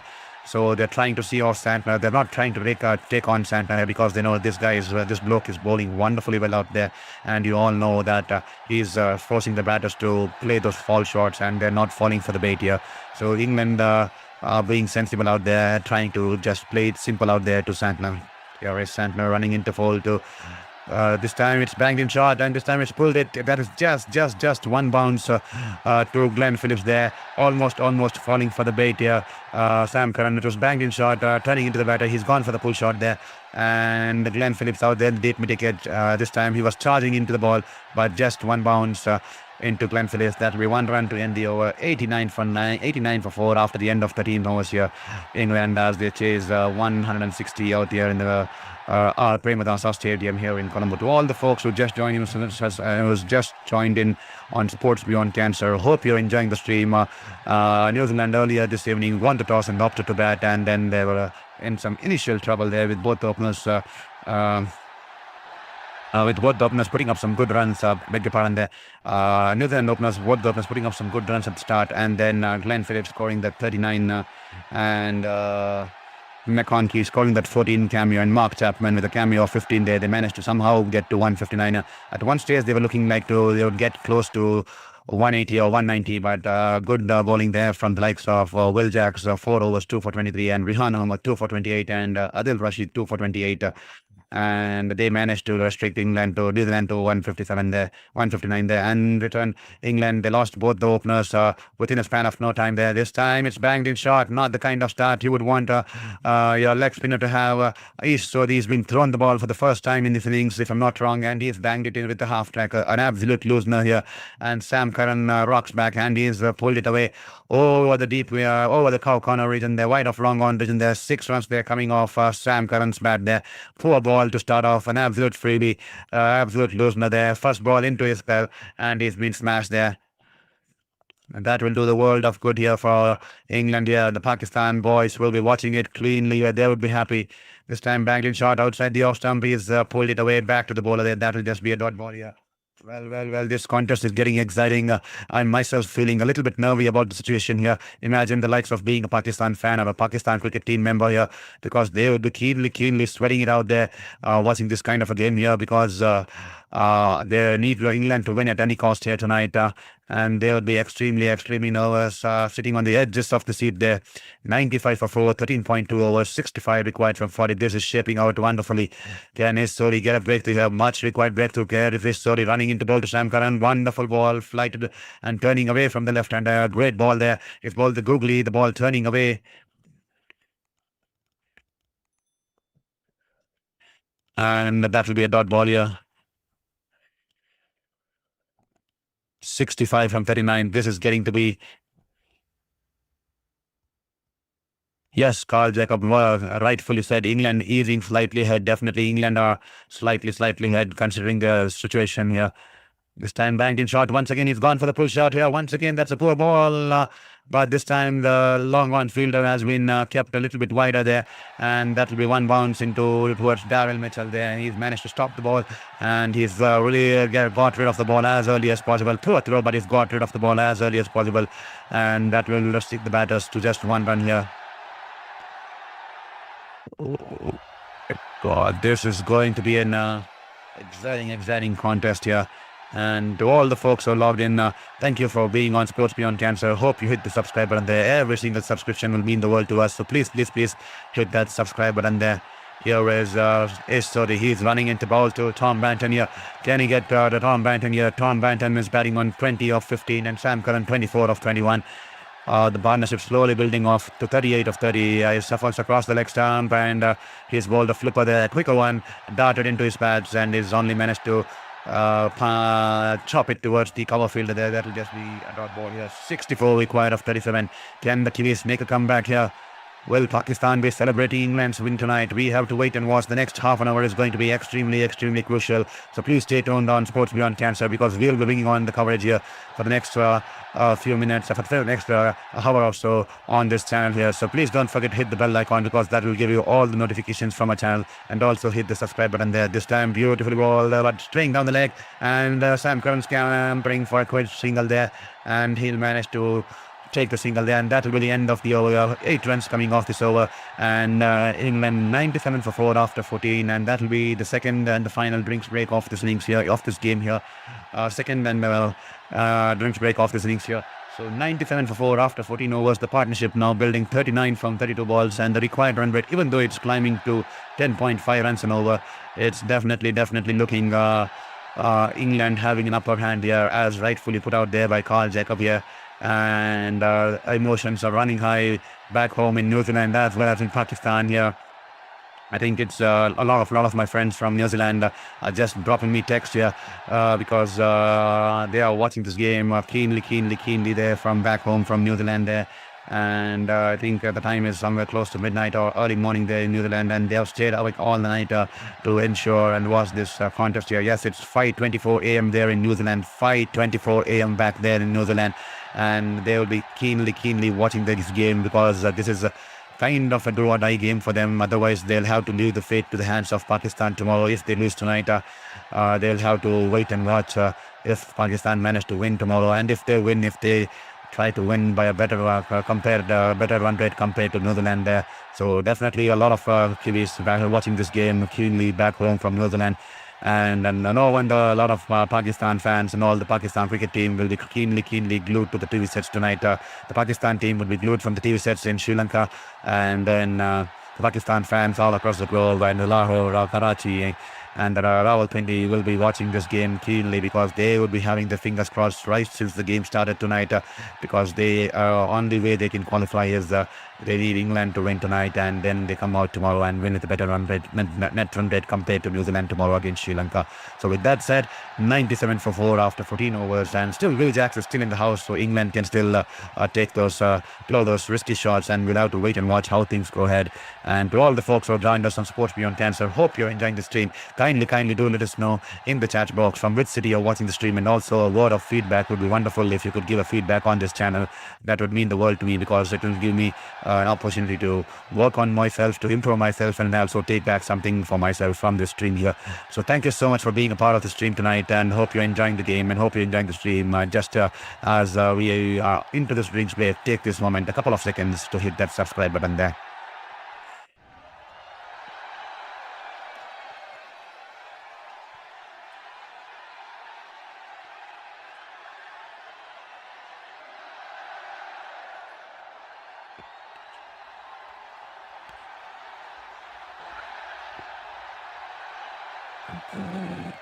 (97 for 4, 14 overs, and England definitely having the upper hand now. 53 from 36 balls with the likes of Will Jacks still back in the hut, and definitely with these two batting out beautifully. 39 of 30 to the partnership. Well, every time there's a break, there's something's bound to happen once the players come back. And there it is, as I said, rightfully, Ravichandran Ravindra is coming to the attack and is managed to slog through it, and the ball off the top edge. It's in the air. Can they take it? It's in the air for quite some time, but it's fallen in no man's land there. The man coming in from the deep mid-wicket region as he runs in towards the infield.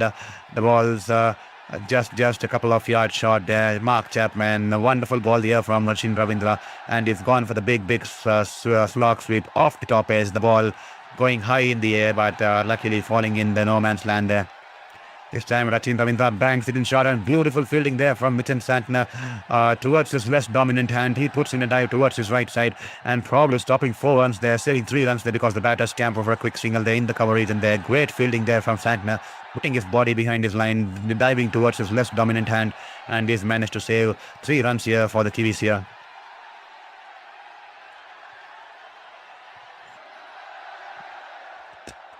60 required from 34 here. And England notch up the 3-figure mark here. 100 here up for India. England here 100 for 4 in the 15th over. 14.2 overs and 100 up here for England. The required run rate now climbing to 10.5 here.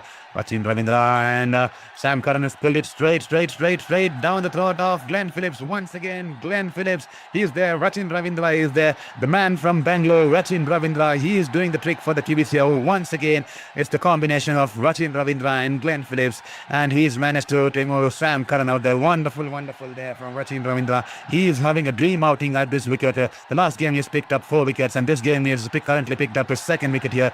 The ball tossed and turning into the batter towards the left-hander, and Sam Curran going for the pull shot, only managing to hit it straight down the throat of Glenn Phillips. An easy catch this time for Glenn Phillips, but Glenn Phillips knows, and Rachin Ravindra knows the importance of Sam Curran, because he can hit those big shots, and he takes on the bowlers there. And there is Santner showing it to Rachin Ravindra through his actions. Santner is making this action there, putting in and turning into the batter there, and is extremely happy as Santner is appreciating Rachin Ravindra. He is extremely happy the way the kind of turn Rachin Ravindra is extracting on the surface. That speaks volume about the revenue of captain when a skipper throws in the ball to you and shows that kind of confidence, especially when you're a part-time bowler there. And Rachin Ravindra playing back for the 5th shot in once again for the 2nd time in this tournament here, and he has managed to pick up the wicket of Sam Curran, and Sam Curran will have to depart there. 100 for 5 after 14.3 overs, and Sam Curran's been dismissed for 24 runs of 22 balls here. Wonderful here. The things are wonderfully poised here. And Carl Jacob, thank you for your message once again. An England victory will add some spice to the Pakistan versus Sri Lanka again. No wonder. That will be like the scripts written in heaven there, with all the teams, with both New Zealand and England, with both New Zealand and Pakistan in the contest tomorrow. I mean, both of them will be eagerly watching, just like Pakistan watched today's game, and then New Zealand will end up watching tomorrow's game. If that happens, that's going to be a lot of spice there. Absolutely a lot of spices there. And nothing short of a drama. If that happens, it's going to be nothing short of drama, and that's going to be an interesting contest too, because Pakistan will have to win by a better net run rate compared to New Zealand. So the equations will be out on the field tomorrow. I think players will be having the sheets and the calculators out there every single time, reading out what they need to do, and how many overs they need to complete the target, and how many balls they need to finish the game and all. So definitely that's going to add a lot of spice there. But this time, here is Rachin Ravindra. He's coming in from around the wicket this time. Beautiful ball. The ball's in the air. Just wide outside. Within beyond the reach of the fielder there in the cover region. The ball stopping on the batter. They're wonderfully bowled this time, coming in from around the wicket to the right-hander. The ball stopping on the batter, and he's just checked the shot, punched it in the air as the ball stopped on the bat, and it was in the air, but going past the fielder in the cover region there, and the batters will pick up a single in the long off region there, and that will be 101 for 5. Great over here from Rachin Ravindra. He's bowled wonderfully. He's picked up 2 wickets, 3 overs, 16 for 2. He still has one more over on his sleeve. And England 101 for 5. Just 4 runs coming off this over, and the big wicket of Sam Curran there. Rachin Ravindra take a bow. He's bowling his heart out. He's doing a revolution here for Mitchell Santner. Mitchell Santner was extremely happy the way the ball turned, especially to Sam Curran, and he's rightfully excited out there, because he's managing to get this kind of rollers from his part-timer, and is bowling wonderfully out there. and also delivering for his team out there. So 101 for 5 after 15 overs. And the required run rate now 11.8, and then now he's 30. He will have to roll a better line here. He's banged it in a little bit in the half volley range, and Will Jacks going for the reverse sweep, and he's managed to get it over the fine field, and the ball running away towards the third man prison there for a boundary here. Will Jacks, he's doing the star for England all these games. Can he do it one more time? Can he do it for the Pakistan one more time? Because the Pakistan fans will be extremely happy if Will Jacks manages to pull this off here, because he has done it time and time all through this tournament here. He's been there giving that finishing touch to England right since the first game, since the game in Nepal, since the game against Chile, and since the game in Sri Lanka. He's done it time and time again. He's only failed against the West Indies, but other than that, he's been delivering it for the team, both with the bat and the ball, and especially with the bat in regards to getting that finishing touch. This time he's grabbed him on the bats. I think the ball was angling down the leg. That will be going down the leg, definitely. Half-hearted appeal there from the New Zealand team, and that will be not out here. 55 from 28, and now it's creeping towards 12 runs and over here. This is going towards the business end of this game here. The Pakistan fans will be all set. The emotions will be running high all across the globe here, be it New Zealand. It's around 5:45 a.m. in New Zealand, and they'll be keenly glued to the screen, so hoping to win this game and then go back to bed there, because they would have been awake all the night, through the night here. And there is a flight delivery from Ishtori outside the off stump, and he's just guided it towards the sweeper coverage, and there for a single. And that will be 106 or 5. A lot of fans across the globe, the Chilis especially, they'll be awake all through the night waiting, because this has been an exciting contest. This is a kind of a do-or-die contest for them, and they will be hoping that they end there.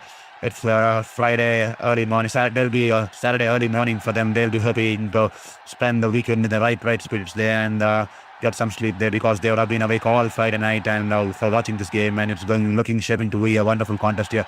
This time, poor ball there, half volley, and Tom Banton steps down the wicket and goes inside out, right at long off region there, and a big six coming off the bat of Tom Banton, and that will bring a cheer for the England camp, and also the English fans there in the Sri Lanka crowd in this ground here. Wonderful shot, flighted, and Tom Banton going inside out, charging down the wicket. A beautiful shot there. Did not try to hit it too hard, just pure timing there, and he managed to hit a big six here, a 92-meter six between the long off and the deep point region there, over the cover field.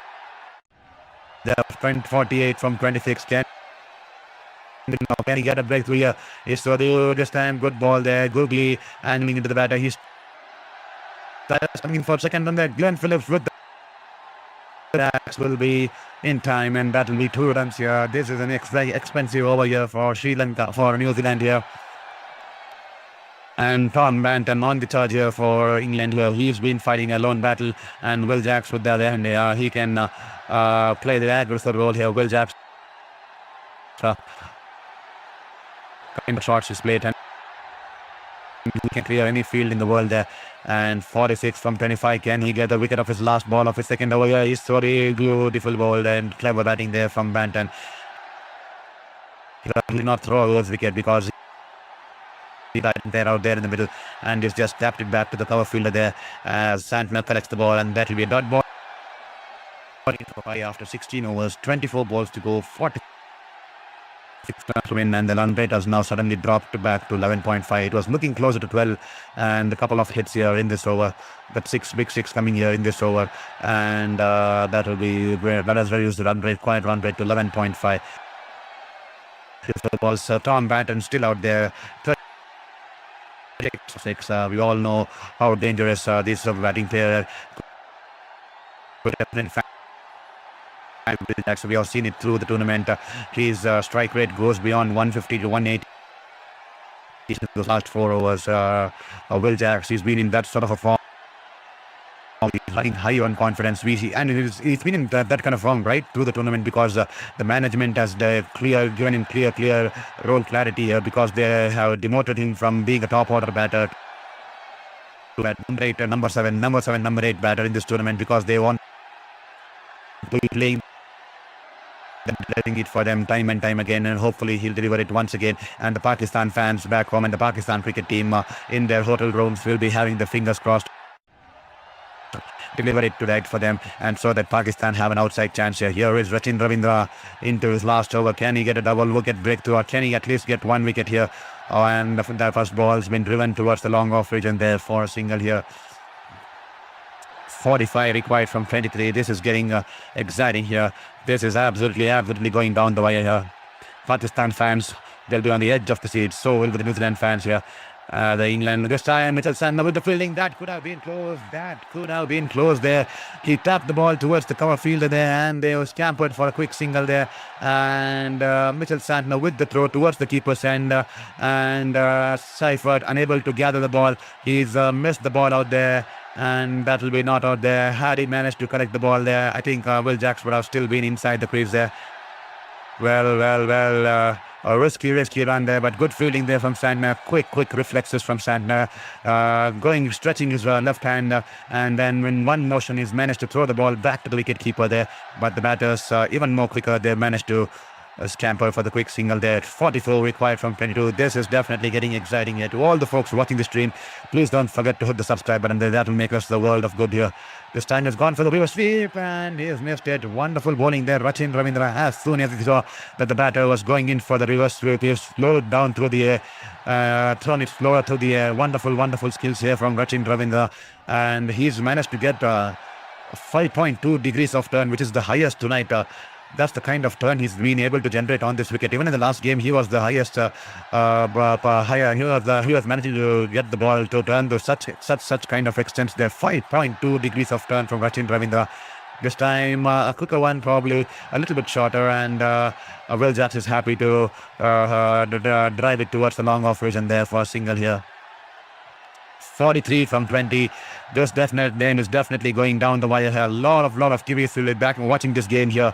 It's Saturday mornings around 6 a.m. there in New Zealand, and a lot of eyes will be glued to the television sets back home on Sky Sports. I'm not sure if it's telecast to Sky Sports, but definitely they'll be glued to the television watching this sort of a do-or-die contest here against England. This time he's banged it in short. Poor ball there, but he's not managed to hit it well, and he's managed to pick up his third wicket. Of the night. Rachin Ravindra once again doing the trick, and the batter Tom Banton has hold out to the fielder there in the deep mid-wicket region there. Rachin Ravindra take about the man from Bengaluru, and he's managing to do it for the Kiwis once again for the second time in this series here. Last game he picked up 4 wickets, and this time he's banged it a little bit short outside the off stump, but the ball was keeping low and turning away from the batter there, and Tom Banton tried to pull the ball from way outside the off stump, and he's only managed to hit it straight down the throat of the deep mid-wicket fielder as Mark Chapman completes an easy catch. And no wonder Rachin Ravindra is elected. They know the importance of this wicket. Rachin Ravindra was brought in to pick up a wicket, and who's once again delivered it for the team. He's once again delivered it for Mitchell Santner. He is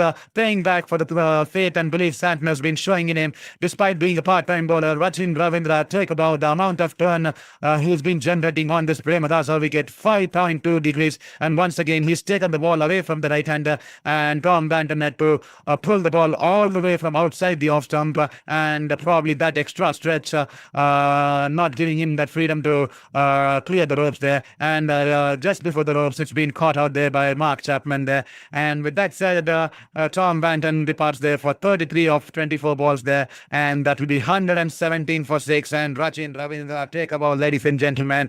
It's a slower ball outside the off stump, turning away from the batter there, and Tom Banton there going for the pull shot, going for the big shot, only managing to hit towards Mark Chapman in the deep mid-wicket region there. Wonderful there from Rachin Ravindra. Once again a match-winning performance. Last games he picked up 4 wickets on the same ground, and once again he's come back and picked up 3 wickets, and he still has I think if one more ball to go, and that will be just a dot ball there. Rihan Ahmed, what a spell there. Rachin Ravindra, he completes his spell. 4 overs, 19 runs, 3 wickets, and he's definitely kept New Zealand in this game here. Every single over, the captains trusted him to get a wicket. He's come out there in the middle. He's bowled his heart out, and he's managed to get that amount of turn, and he's picked up wickets here. Wonderful there from Rachin Ravindra. Match-winning performance once again. 4 overs, 19 for 3, and that will be just 3 runs and 1 wicket at this juncture of the game. Beg your pardon there. 3 overs and 1 run at this juncture of the game. Absolutely gold there from Rachin Ravindra. Brilliant stuff there. And a lot of Kiwis will be very proud back home watching this game early morning at 6 o'clock a.m. on a Saturday morning. They will be hoping that New Zealand go on to win this game, secure the semi-finals, and then they can go back and sleep, because it's been that kind of a stressful night, because this game has been swaying from one team to the other, one end to the other end, one team to the other end. Across the different phases of the game, and hopefully New Zealand managed to get this final phase into their favor, and hopefully all the fans back there can have a restful Saturday morning there. So 117 for 6 after 17 overs. The required run rate now 14.33. And to all the folks watching this stream, please don't forget to hit the subscribe button there. Kindly take this moment to hit the subscribe button there. This time Glenn Phillips into the attack and is thrown it slow through the air. And I think Will Jacks is a little bit early into the shot. He's tried to play the slog swoop. He has missed the ball and it's hit into his body. And the ball running away towards the left of the keeper there. And the batters will scamper for a quick single there. Well, we have a game on our cards, ladies and gentlemen. 42 of 17. A spinner is bowling in. Will Jacks out there in the middle. We have seen Will Jacks do it time and time again. And Rihan Ahmad is out there to support him. We know he can bat too. He is opened for England in the recent tour against Sri Lanka. I know that was wonderful. That was a different kind of a move there. Seeing Rihan Ahmad open the innings for England against the Sri Lanka in that series there. But here he is out there in the middle. He's been brought into the team for his leg spin bowling. He bowled wonderfully today, Rihan. But can he do it with the bat today for England? Once again here is Rihan Ahmad as Glenn Phillips is running into ball to Rihan Ahmad. Rihan Ahmad stepping down the ground. He smashed it straight over the long on. Is it going out in the stands? Yes, it is going into the stands. Rihan Ahmad has smashed it straight over the long on field. There are big six coming down from the blade of Rihan Ahmad. And the New Zealand fans are shocked there. Rihan Ahmad, he's been brought into this game tonight, and he's done it with the ball today. And can he do it with the bat? Yes, he can do it, because he's showing his glimpses out there. He stepped down the ground to Glenn Phillips, and Glenn Phillips, as soon as he steps down, shortens the length of the ball. But Rihan Ahmad is wonderfully gets underneath the ball and is smashed it out of the ball park there. The Pakistan fans will be happy there. They will be cheering there back home from Lahore, Islamabad, and also from the hotel room there in Colombo there. Wonderful shot there from Rihan Ahmad. It's now 36 from 16 as Glenn Phillips running in to bowl to Rihan once again. He is going for the reverse sweep off the inside edge. The ball running away towards the short third man region there. And the batters will scamper for a quick single there. This game is definitely going down the wire, ladies and gentlemen. A lot of teams at stake tonight. England, New Zealand, Pakistan, and England will also want to get this victory, because they would want to continue their unbeaten streak in this group, in this Super 8, and want to carry that positive momentum going into the semi-finals there. And they would want to carry that kind of an energy going into the semi-finals here. And New Zealand, a win for them will qualify them into the semi-finals, but a loss for them will mean that they will have to wait and watch the Pakistan versus Sri Lanka game. And even if Pakistan will have to win by a better net run rate to get to the second position there. This time, once again, Flight Delivery angling into the batter there. And Will Jacks has smashed it once again. He smashed it over the corner vision there. 6 runs coming there from Will Jacks' blade. Wonderful shot. This game is definitely swaying from one end to the other end. Will Jacks, I wasn't sure why Will Jacks was given this over. I was actually confused why Mitchell Santner threw the ball to Will Jacks here. And he's charged down the ground and he smashed it wonderfully. We have seen him do it time and time again in this tournament. Will Jacks especially fancies to play this kind of a shots in the last few overs, and his strike rate is around 175 when he plays in the last 2-3 overs. And he is rightfully showing once again that he is in the tiers and he's kept England in the stand here. Wonderful 6 here. This is definitely getting spicy, as Game Over 1A mentioning out there. This is definitely getting spicy here. 29 from 14 here as Glenn Phillips runs in. This time a full toss, he smashed it towards the long on region there. Will this be a 4 runs there? The long on fielder was very wide there, because he wanted to cover the area towards the mid-wicket there, and he smashed it straight past the bowler, and that will be 4 runs in the long on region there. Well, things definitely getting spicier there. Definitely getting spicier. Not the kind of over you would expect, but I'm extremely confused why Mitchell Santner threw the ball to Glenn Phillips at this juncture of the game. I think Matt Henry would have been a better choice there. No wonder Matt Henry would have been a better choice. Absolutely not the wrong choice here to give the ball to Glenn Phillips, and he's been taken apart in this over. 25 from 13. Will Jacks 18 from 12. And can he get a break to the last ball of the Phillips over here. Here is Phillips running in. This time banks it in short. Not the kind of ball he would want to bounce. His ball is running away towards the deep mid-wicket boundary. That will be a 4 to end the over. A 4 runs to end the over. Once again, he's pulled it away with conviction. No chance there for Loki Ferguson running in from deep square leg region there. The ball's run away into the boundary there. 4 runs there. That's an expensive over here. 22 runs coming off this over. And that will be a poor bowling effort there from Glenn Phillips. Drags it short, angling into the leg stump. And all Will Jacks had to do was rock back and pull it and place it in between those 2 fielders in the deep there on the leg side. And the ball rolling away into the boundary there. 4 runs there and 22 runs coming off this over. And England now just required 21 runs off 12 balls. An absolute disastrous move there by Captain Mitchell Santner to throw in the ball to Glenn Phillips at this juncture of the game there, because it would have been more sensible to have thrown the ball to either Matt Henry or Loki Ferguson, because they have just 2 overs each and they've just given 13 and 14 runs and picked up 1 wicket. That would have been more sensible, because we all know Will Jacks fancies playing against the off spinner, especially when the ball turns into him. Will Jacks fancies it because he goes in with the spin and hits it over the long one or hits it over the mid-wicket region. An absolute disastrous decision by the black cap skipper there, and that's costed them very, very expensively. 22 runs coming off the player. Poor cricket here from Glenn Phillips, especially. Absolute freebies those last 2 deliveries, and he's gifted a full toss and then bowled it short here. 21 of 12 here. And now the ball's been thrown to, I'm not sure who it is. We'll have to wait and watch here. Mitchell Santner, he's kept 1 over for himself as Ruhan goes for the reverse wave. Wonderful batting here. He smashed it over the third man region there. 4 runs there, smashing it over the short third man region there. Ruhan Ahmed coming into this game, coming into this side for tonight. He's playing a gem of a knock. He's done it with the ball tonight. He's doing it with the bat. The ball outside the off stump, turning away from the batter, but Rehan down on one leg. Wonderful reverse sweep there over the short third man region there. 1 bounce into the boundary there. 4 runs there. The English camp are happy. The Pakistan fans will be happy. The Pakistan cricket team will be definitely celebrating this. 17 from 11 here. This game is definitely now getting out of hands of the TVs here.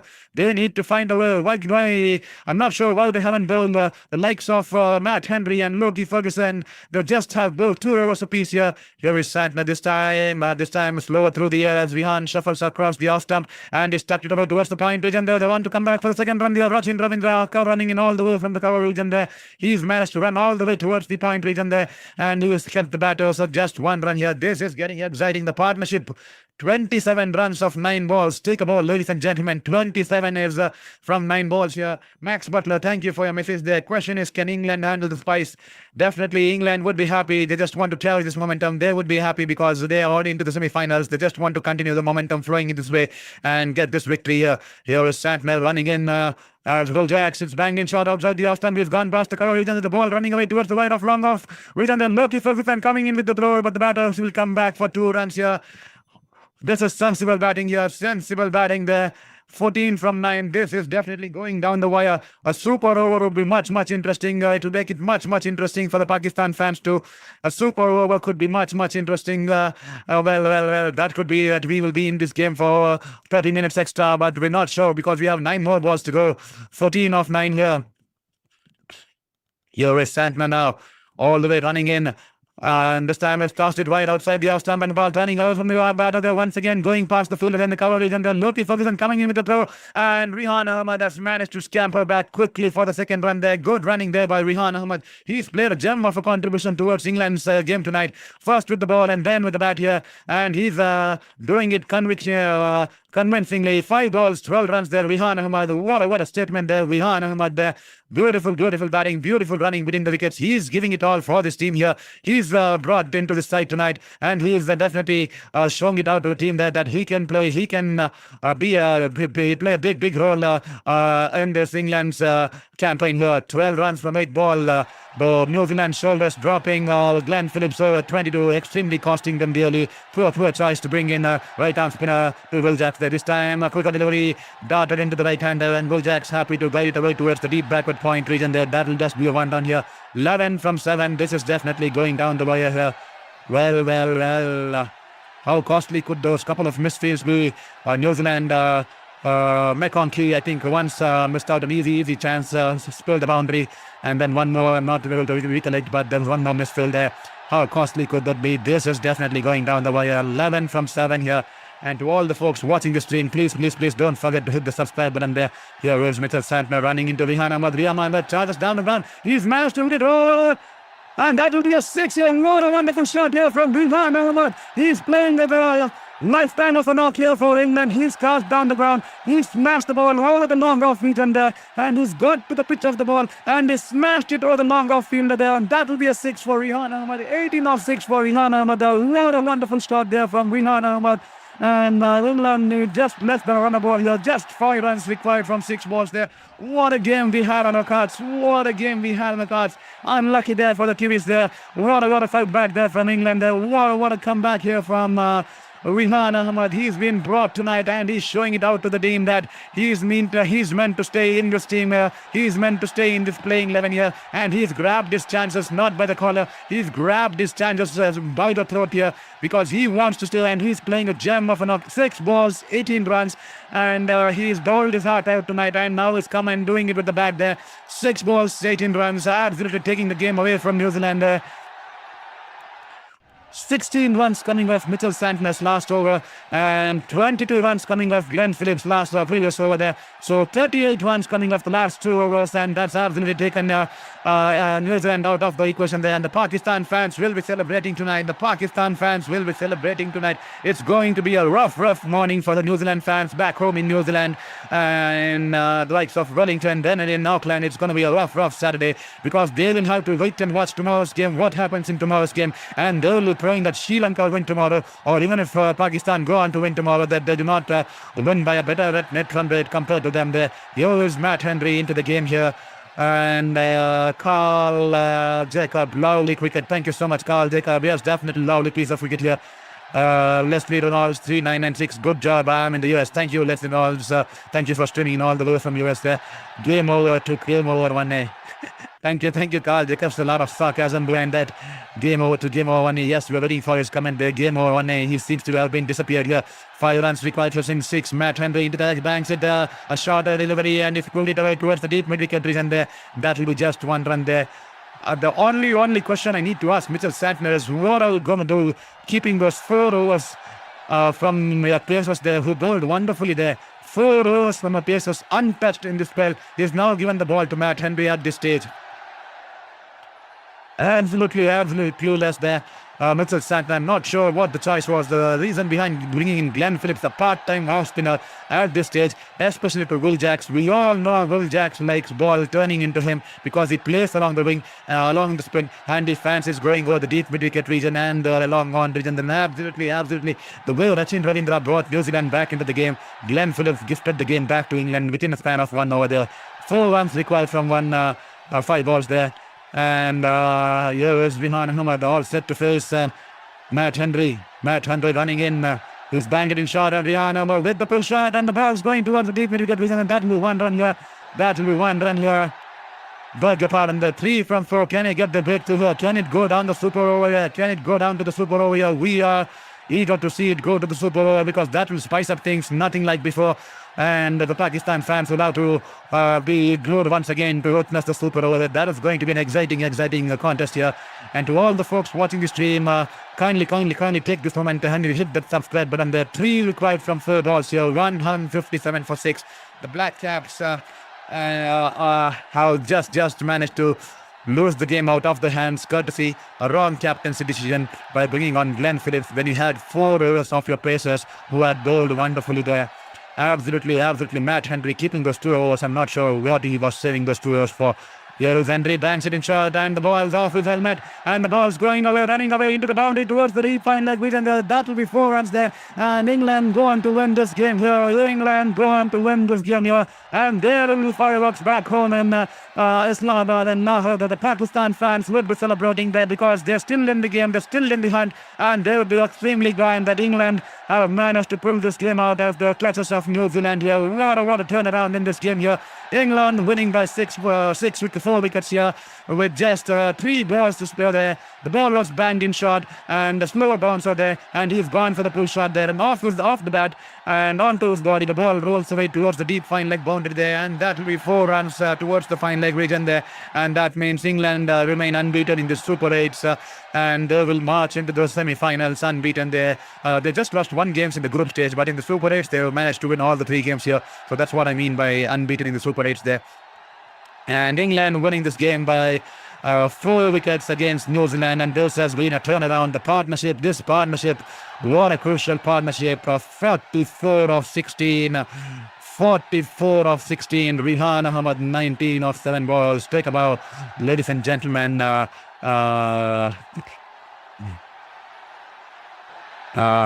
19 runs of 7 balls, strike rate of 271.4 there.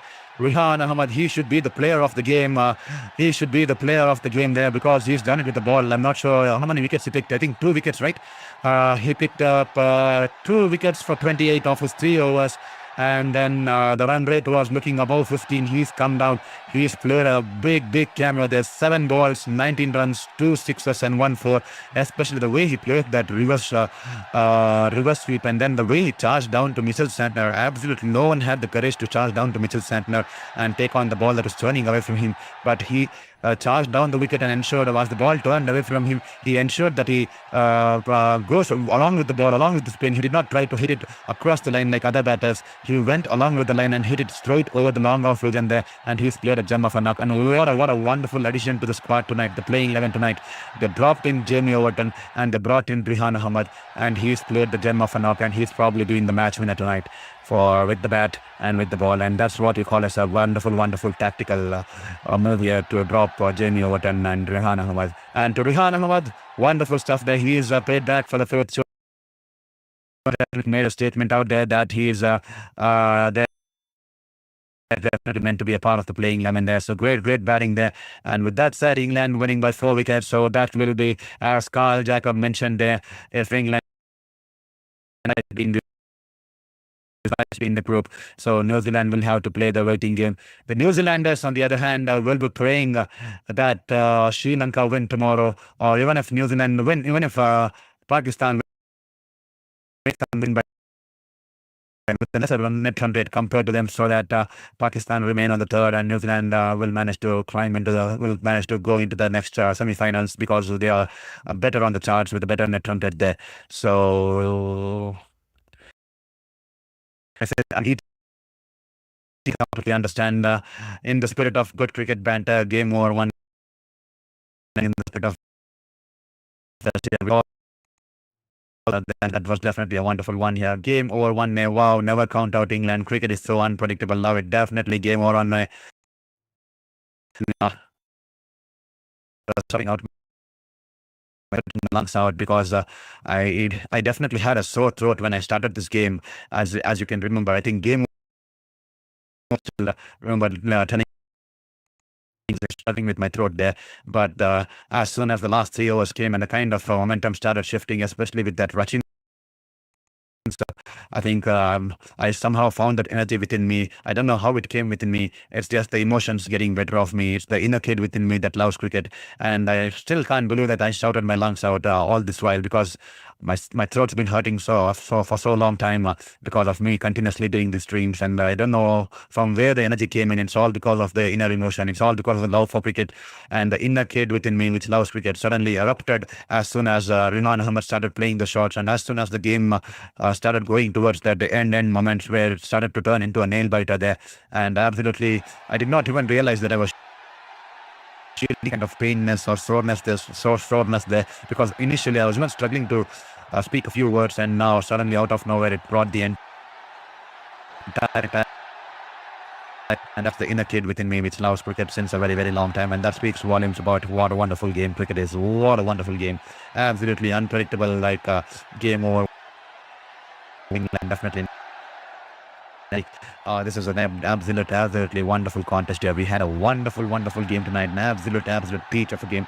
Probably I would call one of the best games in this tournament, apart from that game South Africa versus Afghanistan, which was actually a good one with the two super overs coming in. But this too was nothing short of a contest here. This was extremely spicy here because three teams were at stake tonight, and New Zealand will now have to wait for tomorrow's game, and Pakistan it's tonight because they will have to get sleep and get and they will have to sleep, get that rest, and stay fresh and come back tomorrow.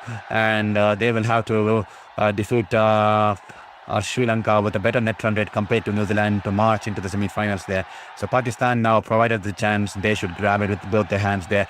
That is what I'd say. Pakistan and Sri Lanka, on the other hand, will be eager to upset Pakistan and ensure that they win one game and save some pride for Sri Lanka playing in the home nation there, and that will ensure that New Zealand marches through. So it's going to be more spicier tomorrow. I hope all the folks who are just joined in on Sports Beyond Cancer, hit the subscribe button there. All the folks who are joined in on Sports Beyond Cancer, I hope you. Thank you. Look at scorecard. I've been extremely busy talking. Last 2 overs went. This has been a worthy of a contest there. Phil Salt and Josh Butler falling early then. Harry Brook 26, but he was dismissed for the first ball of Glenn Phillips. Wonderful change there. And Jacob Patel scoring the 21 once again. Rachin Ravindra taking Jacob Patel, and likes of Tom Banton. Wonderful there, Tom Banton. That actually started the momentum shift towards New Zealand. And Sam Curran. Rachin Ravindra providing those three crucial breakthroughs at every juncture. It swayed the game towards New Zealand, but that one over, that one big miss was throwing the dice to Glenn Phillips in the 17th or 18th over. And we all know how Will Jacks fancy is playing again. Kind of watch his plays because he always wants the ball to, and he smashes it over the long on or the deep mid-wicket region. And that's what happened. 22 runs came off the over, and then the game swayed because Rihan Ahmed, he marched out with he wanted to win it out for his team. He wanted to show it to his team that he's been brought into this playing 11. And he's definitely showed it there, and he's I think 3 was there, and Matt Henry and Loki Ferguson and fitting for one there. I'm absolutely shocked there. What was the reason behind Mitchell Sandman not opting for those fast bowlers there? I think he saved up 4 overs for Lovejoy. I think absolutely unable to understand or comprehend why Mitchell Santner has saved those 4 overs of Matt Henry and Loki Ferguson, who have bowled so wonderful. 14 and 2.3 overs, 1 for 19. Glenn Phillips knows that Will Jacks to him, and he's gifted the game away, especially, and the kind of links Glenn Phillips bowled in the last over under pressure. He was absolutely off the charts there, bowling those half crackers, bowling those full tosses, and he was smashed for 22 runs. And then the next over, Santner, Santner's the stage here for England here. So let's have a look at it here. 3-9 minus 6-1. Sure that they're ready here. Have to wait and get 1 win. Today it's black of 2 days. Absolutely breathless here. Absolutely breathless. Let me catch my breath for a couple of seconds here.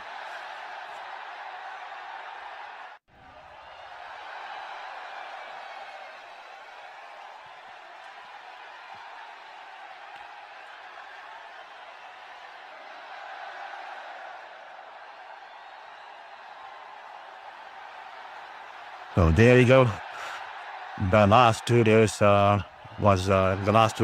we head into the last 2 days of the Super 8s. This is going to be an exciting turnaround of things. So Pakistan, Sri Lanka.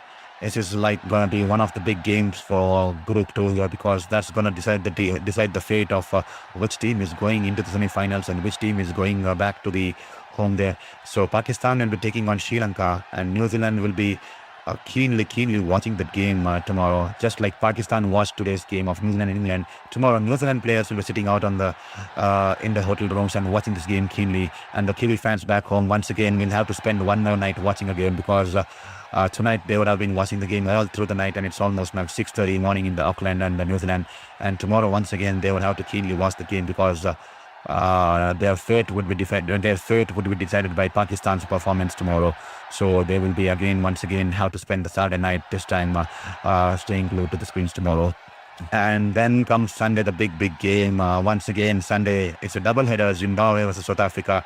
I think that's Zimbabwe is already eliminated and South Africa will be keen to get a win. But the next big game is it's a quarter-final there.